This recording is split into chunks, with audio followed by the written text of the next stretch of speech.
ഹരേ കൃഷ്ണ. ൂമജ്ഞാനതിമിരാന്തസ്യ നാനാഞ്ജനാശലാകയാ ചക്ഷുരുന്മീലിതം യേന തസ്മൈ ശ്രീഗുരവേ നമഃ. ശ്രീചൈതന്യമനോഭീഷ്ടം സ്ഥാപിതം യേന ഭൂതലേ സ്വയം രൂപകഥാ മഹ്യം ദദാതി സ്വപദാന്തികം. വന്ദേഹം ശ്രീഗുരോ ശ്രീയുതപദകമലം ശ്രീഗുരുൻ വൈഷ്ണവാംശ ശ്രീരൂപം സാഗ്രജാതം സഹഗണരിപുനാഥാന്വിതം തം സജീവം സാദ്വൈതം സാവധൂതം പരിജനസഹിതം കൃഷ്ണചൈതന്യദേവം ശ്രീരാധാകൃഷ്ണപാദാൻ സഹഗണലളിതാ ശ്രീവിശാഖാന്വിതാംശ. നമോ വിഷ്ണുപാദായ കൃഷ്ണപ്രേഷ്ഠായ ഭൂതലേ ശ്രീമതേ ജയപതാക സ്വാമി നമാചാര്യപാദായ ഇതായ കൃപാപ്രദായിനെ ഗൗരകഥാദാമതായ നഗരഗ്രാമതാരിണെ. നമോ വിഷ്ണുപാദായ കൃഷ്ണപ്രേഷ്ഠായ ഭൂതലേ ശ്രീമതേ ഭക്തിവേദാന്ത സ്വാമി ഇതി നാമിനെ. നമസ്തേ സാരസ്വതേ ദേവേ ഗൗരവാണി പ്രചാരിണെ നിർവിശേഷ ശൂന്യവാദി പാശ്ചാത്യ ദേശതാരിണെ. വാഞ്ചാകൽപതരൂപ്യശ്ച കൃപാ സിന്ധുഭ്യേവ ച പതിതാനാം പാവനേഭ്യോ വൈഷ്ണവേഭ്യോ നമോ നമഃ. ഹേ കൃഷ്ണ കരുണാ സിന്ധോ ദീനബന്ധോ ജഗത്പദേ ഗോപേശ ഗോപികാ കാന്ത രാധാകാന്ത നമോസ്തുതേ. തപ്ത കാഞ്ചന ഗൗരാംഗീ രാധേ വൃന്ദാവനേശ്വരി വൃഷഭാനുസുതേ ദേവി പ്രണമാമി ഹരിപ്രിയേ. ജയ ശ്രീകൃഷ്ണ ചൈതന്യ പ്രഭു നിത്യാനന്ദ ശ്രീ അദ്വൈത ഗദാധര ശ്രീവാസാദി ഗൗരഭക്ത വൃന്ദ. ഹരേ കൃഷ്ണ കൃഷ്ണ കൃഷ്ണ ഹരേ ഹരേ ഹരേ രാമ രാമ രാമ ഹരേ ഹരേ. ശ്രീ രാധാ ഗോവിന്ദ് മന്ദിർ ഇസ്കോൺ മാംഗ്ലൂരിന്റെ ശ്രീമദ് ഭഗവത്ഗീത ക്ലാസ് ലെവൽ 2 ക്ലാസ്സിലേക്ക് എല്ലാ ഭക്തന്മാർക്കും സ്വാഗതം. ഹരേ കൃഷ്ണ. അപ്പൊ നമ്മള് കഴിഞ്ഞ ദിവസം പഠിച്ചത് ഏഴാമത്തെ അധ്യായം അല്ലെ. ഭക്തിയോഗ തുടങ്ങുകയാണ് 7ാമത്തെ അധ്യായത്തിൽ. ശരിക്കും അതില് നമ്മൾ എന്തൊക്കെയാ പഠിച്ചതെന്ന് ആർക്കെങ്കിലും പറയാൻ പറ്റുമോ? ചെറുതായിട്ട് ഓരോരുത്തരായിട്ട് ഓരോരോ പോയിന്റ് എക്സ്പ്ലെയിൻ ചെയ്യാൻ പറ്റുമോ നമ്മള് പഠിച്ച കാര്യങ്ങള്? ഹരേ കൃഷ്ണ. ആദ്യം തന്നെ എന്ത് പഠിച്ചു? ആയിരക്കണക്കിന് ആളുകളിൽ ഒരാൾക്കോ മറ്റോ ആണ് ഭഗവാനെ കുറിച്ച് അറിയാൻ കഴിയുന്നത്. അതിലൊരാൾക്കോ മറ്റോ ആണ് ഭഗവാനെ മനസ്സിലാക്കാൻ അല്ലെ, ഭഗവാനെ പ്രാപിക്കാൻ സാധിക്കുന്നത് എന്ന് പഠിച്ചു. പിന്നെ എന്ത് പഠിച്ചു? ഒരാൾക്ക് എങ്ങനെ തികച്ചും കൃഷ്ണബോധവാനാകാം. പിന്നെ 14ാമത്തെ ശ്ലോകം എന്ത് പറയുന്നു? ദേവി ഹേഷാ ഗുണമയീ മമായ ദുരത്യയ മാമേവയേ പ്രപദ്യന്തേ മായാമേതാം തരന്തിതേ. 7ാമത്തെ അധ്യായത്തിൽ 7ാമത്തെ ശ്ലോകം. ഭക്തഃ പരതരം നാന്യത് കിഞ്ചിദസ്തി ധനഞ്ജയ മയി സർവമിദം പ്രോതം സൂത്രേ മണികണ ഇവ. അല്ലെ, നമ്മൾ ഓരോ ശ്ലോകങ്ങൾ നമ്മൾ ഓർത്തെടുക്കുകയാണെങ്കിൽ നമുക്ക് എക്സ്പ്ലെയിൻ ചെയ്യാൻ പറ്റുമോ? ആർക്കെങ്കിലും എഴുതി വെച്ചതുണ്ടെങ്കിൽ? ഹരേ കൃഷ്ണ. നമ്മൾ ഇന്നും നാളെ ഉച്ചയ്ക്ക് ക്ലാസ് വെക്കുന്നുണ്ട് കേട്ടോ. നാളെ ഏകാദശി പാരായണം 10 മണിക്ക് ഉണ്ടാവും. കാരണം 8ാമത്തെ അധ്യായം തീർക്കാൻ വേണ്ടിയാണ്. ഇന്നിപ്പോ തുടങ്ങിയല്ലോ. അപ്പൊ 8ാമത്തെ അധ്യായം നാളെ തീർക്കാം. അത് കഴിഞ്ഞാൽ പിന്നെ 3 ദിവസം നിങ്ങൾക്ക് അവധിയാണ്, ഓണത്തിന്റെ അവധി. പിന്നെ 3 ദിവസം കഴിഞ്ഞിട്ടേ ഉണ്ടാവുള്ളൂ ക്ലാസ്. 7ാം തീയതിയെ പിന്നെ ക്ലാസ് ഉണ്ടാവുള്ളൂ. അപ്പൊ അതുകൊണ്ട് ഇന്നും നാളെ ഞങ്ങൾ ക്ലാസ് വെക്കുന്നുണ്ട്. എല്ലാവരും കഴിയുന്നത്ര അറ്റൻഡ് ചെയ്യണം. ഹരേ കൃഷ്ണ. എക്സ്പ്ലെയിൻ ചെയ്യുന്നില്ല ആരും മനസ്സിലായിട്ടില്ല? ഒന്നും മനസ്സിലാവുന്നില്ലേ ക്ലാസ് എടുക്കുമ്പോ? മനസ്സിലായിരുന്നു മതി. ഇതാണ് 7ാമത്തെ അധ്യായത്തിൽ 7ാമത്തെ ശ്ലോകത്തിൽ ഭഗവാൻ എന്താ പറയുന്നത്? പരതരം നാന്യത് കിഞ്ചിദസ്തി ധനഞ്ജയ മയി സർവമിദം പ്രോതം സൂത്രേ മണികണ ഇവ. ഭഗവാനേക്കാൾ ശ്രേഷ്ഠമായിട്ടില്ല മുത്തുകൾ നൂലിന്മേലെന്ന പോലെ സർവവും ഇതിൽ ഇണക്കി ചേർക്കപ്പെട്ടിരിക്കുന്നു. അതെ. പിന്നെ 14ാമത്തെ ഭഗവാൻ എന്ത് പറയുന്നു?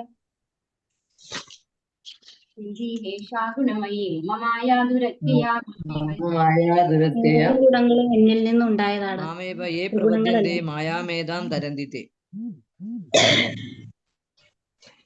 എന്താണ് അത്? മീനിങ് എന്താണ്? ത്രിഗുണങ്ങൾ 3 എന്നിൽ നിന്നുണ്ടായതാണ്. അതെന്താ ചെയ്യുന്നത്? നമ്മുടെ ദേവി ഹേഷ ഗുണമയി മമ മായ ദുരത്തിയ. ഭഗവാന്റെ മായ എന്താണ്? ദുരത്തി. അത് വളരെ ബുദ്ധിമുട്ടാണ് നമുക്ക് ഓവർകം ചെയ്യാനായിട്ട്. എങ്ങനെ ഓവർകം ചെയ്യാൻ പറ്റുള്ളൂ? മാമേവയെ പ്രപദ്യത്തെ മായാമേതാം തരന്തിതേ. മായയെ തരണം ചെയ്യണമെങ്കിൽ ഭഗവാനെ ആശ്രയിക്കണം എന്ന് ഭഗവാൻ പറയുന്നു അല്ലെ. പിന്നെ അടുത്ത ശ്ലോകം 15ാമത്തെ ശ്ലോകം ഇതിൽ എന്ത് പറയുന്നു?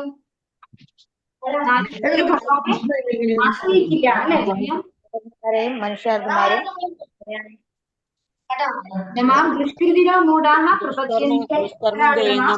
മൂഢന്മാരായ നരാധമനായ നിഷ്കൃതരായ മൂഢന്മാരും മനുഷ്യാധമന്മാരും മായയാൽ അപഹരിക്കപ്പെട്ട ജ്ഞാനത്തോടു കൂടിയവരും നിരീശ്വരരുമായ അസുരന്മാർ ഭഗവാനെ ശരണം പ്രാപിക്കുന്നില്ല.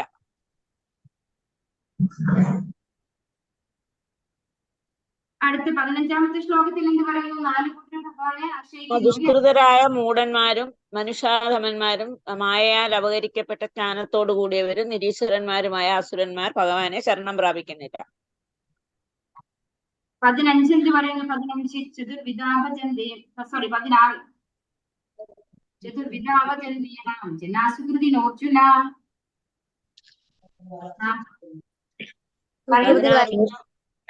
ദുഃഖികളായ 4 കൂട്ടരാണ് ഭഗവാനെ ഭജിക്കുന്നത്. ദുഃഖിതർ, ധനകാംക്ഷികൾ, ജിജ്ഞാസുക്കൾ, പരമസത്യത്തെ അന്വേഷിക്കുന്ന ജ്ഞാനികൾ.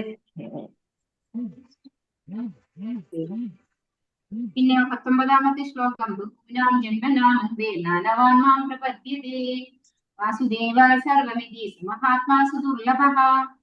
അസംഖ്യം ജന്മമരണങ്ങൾക്ക് ശേഷം യഥാർത്ഥത്തിൽ ജ്ഞാനവാനായ വ്യക്തി എല്ലാ കാരണങ്ങൾക്കും കാരണവും സർവവും ഭഗവാനാണെന്ന് മനസ്സിലാക്കി ഭഗവാനെ ശരണം പ്രാപിക്കും.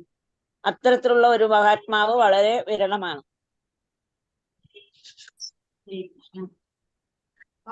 ഭഗവാൻ പിന്നെന്ത് പറയുന്നു? ലാസ്റ്റത്തെ ശ്ലോകത്തിൽ എന്താ പറയുന്നത്?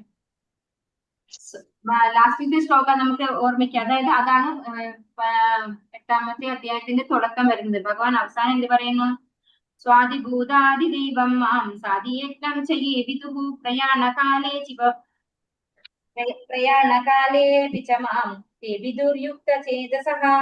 എന്നെ അറിയുകയും എപ്പോഴും എന്നെ കുറിച്ചുള്ള ബോധം പുലർത്തുകയും ചെയ്യുന്നവർ ഭൗതിക പ്രപഞ്ചങ്ങളുടെയും ദേവന്മാരുടെയും സർവയജ്ഞങ്ങളുടെയും നേതാവായ ഭഗവാനാണ് ഞാനെന്നറിയുന്നവർ മരണസമയത്ത് പോലും എന്നെ സ്മരിക്കും. ഭഗവാനെ മനസ്സിലാക്കുന്ന, ഭഗവാന്റെ പൊസിഷൻ മനസ്സിലാക്കുന്ന അവര് മരണസമയത്ത് ഭഗവാനെ സ്മരിക്കും എന്നാണ് പറയുന്നത് അല്ലെ? 8ാമത്തെ അധ്യായം പരമപദ പ്രാപ്തി.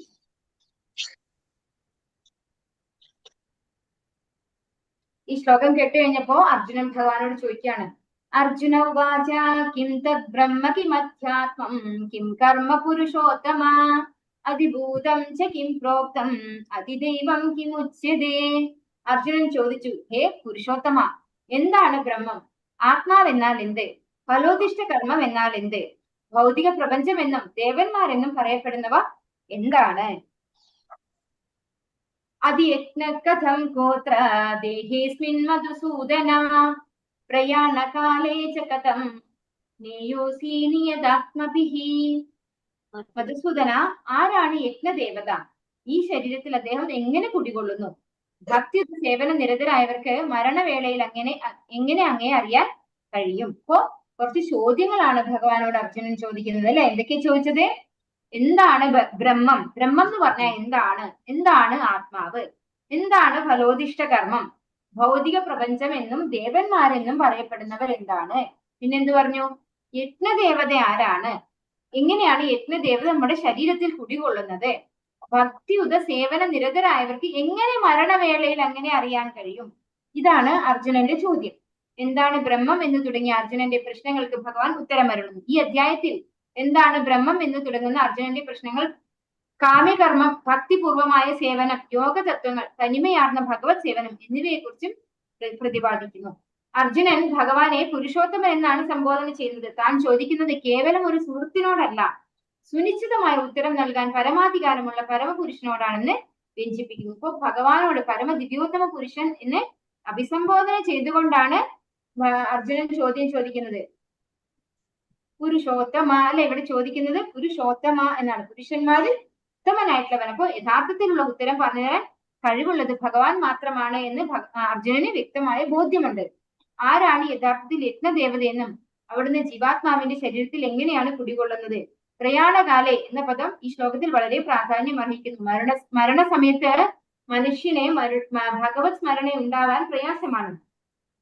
എന്റെ കണ്ഠം കഫം കൊണ്ട് നിറയുമ്പോൾ അങ്ങയുടെ തിരുനാമങ്ങൾ ഉച്ചരിക്കാൻ എനിക്ക് എങ്ങനെയാണ് സാധിക്കുക? ഇത് കുലശേഖര ആൾവാർ ചോദിക്കുന്നതാണ്. അപ്പോൾ ഇത്രയും ചോദ്യങ്ങളാണ് ഭഗവാനോട് അർജുനൻ ചോദിക്കുന്നത്. ഭഗവാൻ ഉത്തരം പറയാണ്. ശ്രീ ഭഗവാനുവാച അക്ഷരം ബ്രഹ്മ പരമം സ്വഭാവോധ്യാത്മമുച്യതേ ഭൂതഭാവോദ്ഭവകരോ വിസർഗ കർമ്മ സംസ്നിതഃ. ശ്രീ ഭഗവാൻ പറഞ്ഞു, അവിനാശിയും അതീന്ദ്രിയനുമായ ആത്മാവത്രേ ബ്രഹ്മം. ബ്രഹ്മത്തിന്റെ ശാശ്വത പ്രകൃതി അധ്യാത്മം എന്ന് പറയപ്പെടുന്നു. ജീവാത്മാക്കളുടെ ഭൗതിക ശരീരത്തിന്റെ വികാസത്തിന് വേണ്ടുന്ന പ്രവർത്തനങ്ങളാണ് കാമ്യകർമ്മങ്ങൾ. അപ്പൊ ഓരോന്നിനും ഭഗവാൻ വളരെ നല്ല രീതിയിൽ അല്ലെ, നമ്മള് പ്രത്യേകിച്ച് നമുക്ക് ഭഗവാന്റെ ഒരു ക്വാളിറ്റി എന്ന് പറയുന്നത്, ഭഗവാൻ എവിടെയും അഹങ്കാരം ഇല്ല. നമുക്കാണെങ്കിലോ, നമ്മൾ കുറച്ച് വലിയ പൊസിഷനിലാണ്, നമ്മളോട് ഒരാൾ ഇങ്ങനെ ചോദിച്ചാൽ നമ്മൾ എല്ലാത്തിനും ഇതുപോലെ ഉത്തരം പറയുമോ? ഇല്ല അല്ലെ. നമ്മള് എപ്പോഴും കുറച്ചെന്താ പറയാ, ഒരു ജാടയൊക്കെ ഇട്ടിട്ട് നമ്മൾ ഉത്തരം പറയുള്ളൂ. പക്ഷെ ഭഗവാൻ അങ്ങനെയല്ല. ഭഗവാൻ എന്താ പറഞ്ഞു കൊടുക്കുന്നത്? അപ്പൊ തന്നെ പറയാണ്, അവിനാശിയും അതീന്ദ്രിയൻ, ഒരിക്കലും നശിക്കാത്തത് അല്ലെ. അവിനാശി പറഞ്ഞു കഴിഞ്ഞാൽ ഒരിക്കലും നശിക്കാത്ത, അതീന്ദ്രിയൻ എന്ന് പറഞ്ഞു കഴിഞ്ഞാൽ എന്താണ്? ഇന്ദ്രിയങ്ങൾക്കും അബോവ് ആയിട്ടുള്ള ആത്മാവത്രേ ബ്രഹ്മം. അപ്പൊ ആത്മാവിനെയാണ് ഇവിടെ ബ്രഹ്മം എന്ന് പറയുന്നത്. ബ്രഹ്മത്തിന്റെ ശാശ്വത പ്രകൃതി അധ്യാത്മം എന്ന് പറയപ്പെടുന്നു. അപ്പോ ഒരു ആത്മാവിന്റെ യഥാർത്ഥ പ്രകൃതി, ശാശ്വത പ്രകൃതി അല്ലെ, ഒരിക്കലും ശാശ്വതം എന്ന് പറഞ്ഞാൽ എന്താണ്? ഒരിക്കലും നശിക്കാത്തത്. ആ ഒരു പ്രകൃതി പറയുന്നത് അധ്യാത്മമാണ്. ജീവാത്മാക്കളുടെ ഭൗതിക ശരീരത്തിന്റെ വികാസത്തിന് വേണ്ടുന്ന പ്രവർത്തനങ്ങളാണ് കാമ്യകർമ്മങ്ങൾ. അപ്പോ ഒരു ജീവാത്മാവ് ഒരു ഭൗതിക ശരീരം എടുത്തിട്ട് ആ ശരീരത്തിന്റെ ഇന്ദ്രിയങ്ങൾക്ക് വേണ്ടിയിട്ടില്ല, അതിനു വേണ്ടിയുള്ള പ്രവർത്തനങ്ങൾ, ഇന്ദ്രിയങ്ങളെ സംതൃപ്തിപ്പെടുത്താനും അതിനൊക്കെ വേണ്ടി ഫലം ഇച്ഛിച്ചുകൊണ്ടുള്ള പ്രവർത്തനങ്ങൾ, അതാണ് കാമ്യകർമ്മങ്ങൾ എന്ന് പറയുന്നത്. ബ്രഹ്മം ജീവാത്മാവിനെയും പരബ്രഹ്മം പരമദിവ്യോത്തമ പുരുഷനെയും സൂചിപ്പിക്കുന്നു. ജീവാത്മാവിന്റെ മൂലസ്വരൂപം ഭൗതിക ബോധം ഉൾക്കൊള്ളുമ്പോൾ ഭൗതിക വസ്തുക്കളെ കയ്യാളാനുള്ള ശ്രമമാണ്. എന്നാൽ കൃഷ്ണാവബോധത്തിലാകട്ടെ ഭഗവത് സേവനത്തിലാണ്. അപ്പൊ ഭഗവത് സേവനം എന്ന് പറയുന്നത് യഥാർത്ഥ സ്വരൂപമാണ് അല്ലെ. ജീവേര സ്വരൂപഹോയ് നിത്യര കൃഷ്ണദാസാണ്. അപ്പൊ ഭഗവാന്റെ നിത്യദാസന്മാരാണ്. കൃഷ്ണാബോധത്തിൽ വന്നാൽ എന്താ നമ്മൾ ചെയ്യുന്നത്? ഭഗവാന്റെ ദാസനായിട്ടുള്ള പ്രവർത്തനങ്ങളാണ് നമ്മൾ ചെയ്യുന്നത് അല്ലെ. അപ്പൊ കൃഷ്ണാബോധത്തിൽ വന്നു കഴിഞ്ഞാൽ നമ്മൾ നമ്മുടെ യഥാർത്ഥ സ്വരൂപത്തിലാണ്. അതല്ലാതിരിക്കുമ്പോ അത് മറന്ന് നമ്മൾ ഈ ശരീരം ആണ് നമ്മളെന്ന് വിചാരിച്ച് ഭൗതിക പ്രകൃതിയിലെ ത്രിഗുണങ്ങളാൽ നിയന്ത്രിക്കപ്പെട്ട് അതിനനുസരിച്ചുള്ള കർമ്മങ്ങളാണ് ചെയ്യുന്നത്. ജീവാത്മാവിനെ ഭഗവാൻ തടസ്ഥ ശക്തി എന്ന് പറയപ്പെടുന്നു. മനുഷ്യൻ ചിലപ്പോൾ യത്നങ്ങൾ അനുഷ്ഠിക്കുകയും പുണ്യം തീരുമ്പോൾ മനുഷ്യ രൂപേണ വീണ്ടും ഭൂമിയിൽ വന്ന് പിറക്കുകയും ചെയ്യുന്നു. ഈ പ്രക്രിയയാണ് കർമ്മം. യത്നം കൊണ്ട് നേടിയ പുണ്യം ക്രമേണ അവസാനിക്കുമ്പോൾ ആ ജീവാത്മാക്കൾ വർഷബിന്ദുക്കളിലൂടെ ഭൂമിയിലേക്ക് തിരിച്ചു വരുന്നു. പിന്നീട് ധാന്യങ്ങളായി മുളയ്ക്കുകയും ആ ധാന്യങ്ങൾ ഭക്ഷിക്കുന്ന മനുഷ്യന് ശുക്ലമായി തീർന്ന് സ്ത്രീഗർഭത്തിൽ ഉൾപ്പുകയും ചെയ്യുന്നു. കൃഷ്ണാബോധം ഉദിച്ചവൻ ഇത്തരം യത്നങ്ങൾ ചെയ്യാറില്ല. അയാൾ കൃഷ്ണാബോധത്തെ മാത്രം ലക്ഷ്യമാക്കുന്നു. അങ്ങനെ ഭഗവത് ധാമത്തിലേക്ക് തിരിച്ചെത്താൻ തയ്യാറെടുക്കുന്നു. ഭഗവത് അംശമായ ജീവാത്മാവ് ഭൗതിക ലോകത്തിൽ വീണു പോയേക്കാം. എന്നാൽ പരമപുരുഷന് അച്യുതൻ ഒരിക്കലും പതനമില്ല. ഇവിടെ എന്താ പറഞ്ഞു തരുന്നത്? നമ്മള് യത്നം ചെയ്ത് പുണ്യം ലഭിച്ചു കഴിഞ്ഞാൽ നമ്മൾ എങ്ങോട്ട് പോകും? സ്വർഗത്തിലേക്ക് പോകും അല്ലെ. സ്വർഗത്തിൽ പോയാലോ? ക്ഷീണേ പുണ്യേ മർത്യലോകം വിശന്തി. നമ്മള് ഒരു 10 ലക്ഷം രൂപ ഉണ്ടാക്കി അല്ലെ, പുണ്യം ചെയ്യുന്നത് അതുപോലെയാണ്. 10 ലക്ഷം രൂപ ഉണ്ടാക്കി ബാങ്കിൽ ഇട്ടിട്ട് പിന്നെ ഒന്നും ചെയ്യാതെ അക്കൗണ്ടിൽ നിന്ന് വിഡ്രോ ചെയ്ത് ജീവിച്ചാൽ എന്താ സംഭവിക്കുക? ഒരു ദിവസം അത് 0 ബാലൻസിൽ എത്തും അല്ലെ. അതുപോലെ നമ്മൾ കർമ്മം ചെയ്യുന്നത് ഈ ഒരു ഭൗതിക ലോകത്ത് വന്നിട്ടാണ്. നമുക്ക് സ്വർഗീയ ഗ്രഹങ്ങളിൽ പോയാൽ കർമ്മമില്ല. അവിടെ എന്ത് ചെയ്താലും എന്തില്ല? റിസൾട്ട് ഇല്ല. സുഖം മാത്രം അനുഭവിക്കാം. സ്വർഗത്തിന് സുഖം മാത്രം അനുഭവിക്കാനുള്ള സ്ഥലമാണ്. അപ്പോ അത് ഏതുപോലെ എന്ന് വെച്ച് കഴിഞ്ഞാൽ, ഇപ്പൊ ഞാൻ പറഞ്ഞതുപോലെ ഇവിടെ കർമ്മം ചെയ്ത് നമ്മൾ കുറച്ച് പൈസ ബാങ്കിലിട്ട് പിന്നെ ഒന്നും ചെയ്യാതെ ഇരുന്ന് അത് അനുഭവിച്ചുകൊണ്ടിരിക്കുന്നത് പോലെയാണ്. സ്വർഗത്തിൽ പോയി നമ്മുടെ പുണ്യം നമ്മൾ ഇങ്ങനെ അക്യുമുലേറ്റ് ചെയ്ത പുണ്യമൊക്കെ എടുത്തെടുത്ത് ഉപയോഗിച്ചുകൊണ്ടിരിക്കും. കുറച്ച് കഴിയുമ്പോൾ അതെന്താണ്? അത് 0 ബാലൻസ് ആകുമ്പോൾ ക്ഷീണേ പുണ്യേ അർത്യലോകം വിശന്തി, തിരിച്ചിവിടെ വരണം. ഇങ്ങനെ തിരിച്ചു വരുമ്പോ ഇത് എങ്ങനെ വരുന്നു? നമ്മൾ ഇവിടെ പറയുന്നു, യത്നം കൊണ്ട് നേടിയ പുണ്യം ക്രമേണ അവസാനിക്കുമ്പോൾ ജീവാത്മാക്കൾ വർഷബിന്ദുക്കളിലൂടെ ഭൂമിയിലേക്ക് തിരിച്ചു വരുന്നു. നമ്മുടെ മഴയിലൂടെയാണ് തിരിച്ചു വരുന്നതെന്നാണ് പറയുന്നത്. ആ മഴ ഭൂമിയിൽ വീണ് ധാന്യങ്ങളായി മുളയ്ക്കുന്നു. ആ ധാന്യങ്ങള് കഴിക്കുന്ന പുരുഷന്റെ ബീജമായിട്ട് ഈ ജീവാത്മാവ് കയറുന്നു. അങ്ങനെ അത് സ്ത്രീ യോനിയിലൂടെ പുറത്തേക്ക് ഒരു ജീവനായിട്ട് തിരിച്ചു വരുന്നു.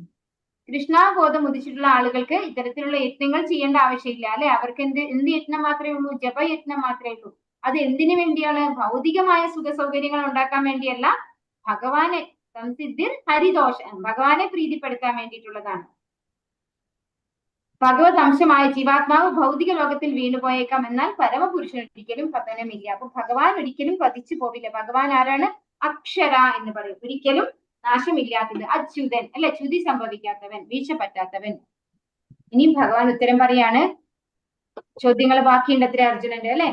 അതിഭൂതം ക്ഷരോഭാവഃ പുരുഷശ്ചാധിദൈവതം അതിയജ്ഞോഹമേവാത്ര ദേഹേ ദേഹാഭൃതാംബര ഈ ശരീരം കൈക്കൊണ്ടവരിൽ ശ്രേഷ്ഠനായവനെ ദേഹഭൃതാംബര, അല്ലെ? അതാണ് അർജുനൻ ഭഗവാനെ അഭിസംബോധന ചെയ്യുന്നത്.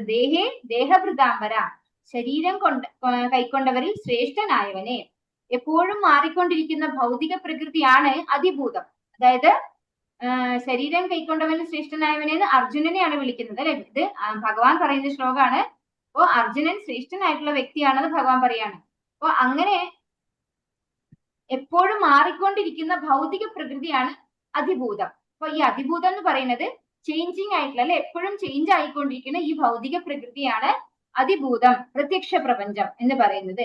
സൂര്യനെയും ചന്ദ്രനെയും ദേവന്മാരെയും ഉൾക്കൊള്ളുന്ന ഭഗവാന്റെ വിശ്വരൂപം അതിദൈവം എന്നും, അപ്പൊ ഭഗവാന്റെ വിശ്വരൂപമാണ് അതിദൈവം എന്ന് പറയുന്നത്. സകല ശരീരങ്ങളുടെയും ഹൃദയത്തിൽ വാണരുളുന്ന പരമാത്മാവായ ഞാൻ കൃഷ്ണൻ അതിയജ്ഞൻ എന്നും പറയപ്പെടുന്നു. അപ്പോ എല്ലാവരുടെ ശരീരത്തിലും കുടികൊള്ളുന്ന പരമാത്മാവായിട്ടുള്ള ഭഗവാനാണ് അതിയജ്ഞൻ. ഇപ്പൊ എന്തൊക്കെ ഇവിടെ പറഞ്ഞു? അതിഭൂതം എന്ന് പറയുന്നത് എന്താണ്?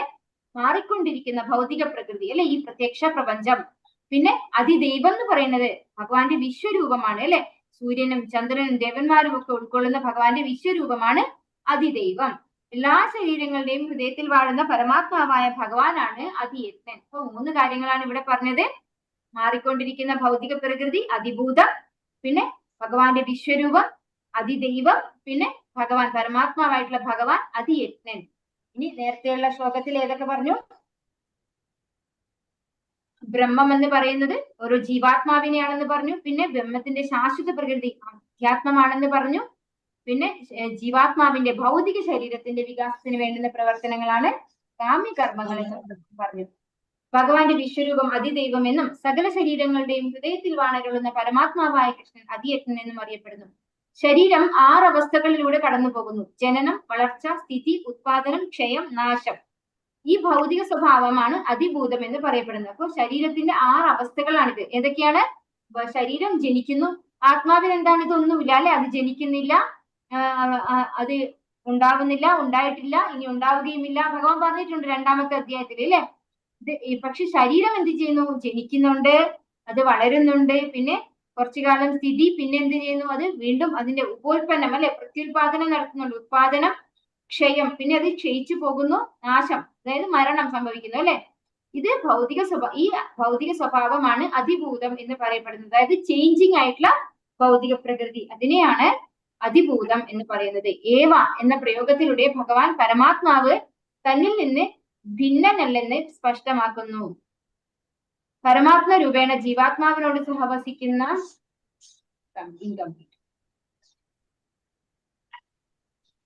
ഇനി അടുത്ത ശ്ലോകം വളരെ ഇമ്പോർട്ടന്റ് ആയിട്ടുള്ള ശ്ലോകമാണ്. അന്ധകാലേ ച മാമേവ സ്മരൻ മുക്ത്വാ കളേബരം യപ്രയാതി സമദ്ഭാവം യാതി നാസ്ത്യത്ര സംശയഃ. നമുക്ക് എല്ലാവർക്കും ഒരു പ്രാവശ്യം ചൊല്ലാം. എല്ലാവരും ചൊല്ലണം കേട്ടോ.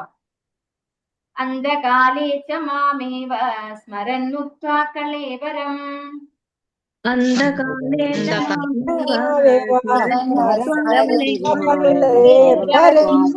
കളേവരം യപ്രയാതി സമദ്ഭാവം യാതി നാസ്ത്യത്ര സംശയഃ.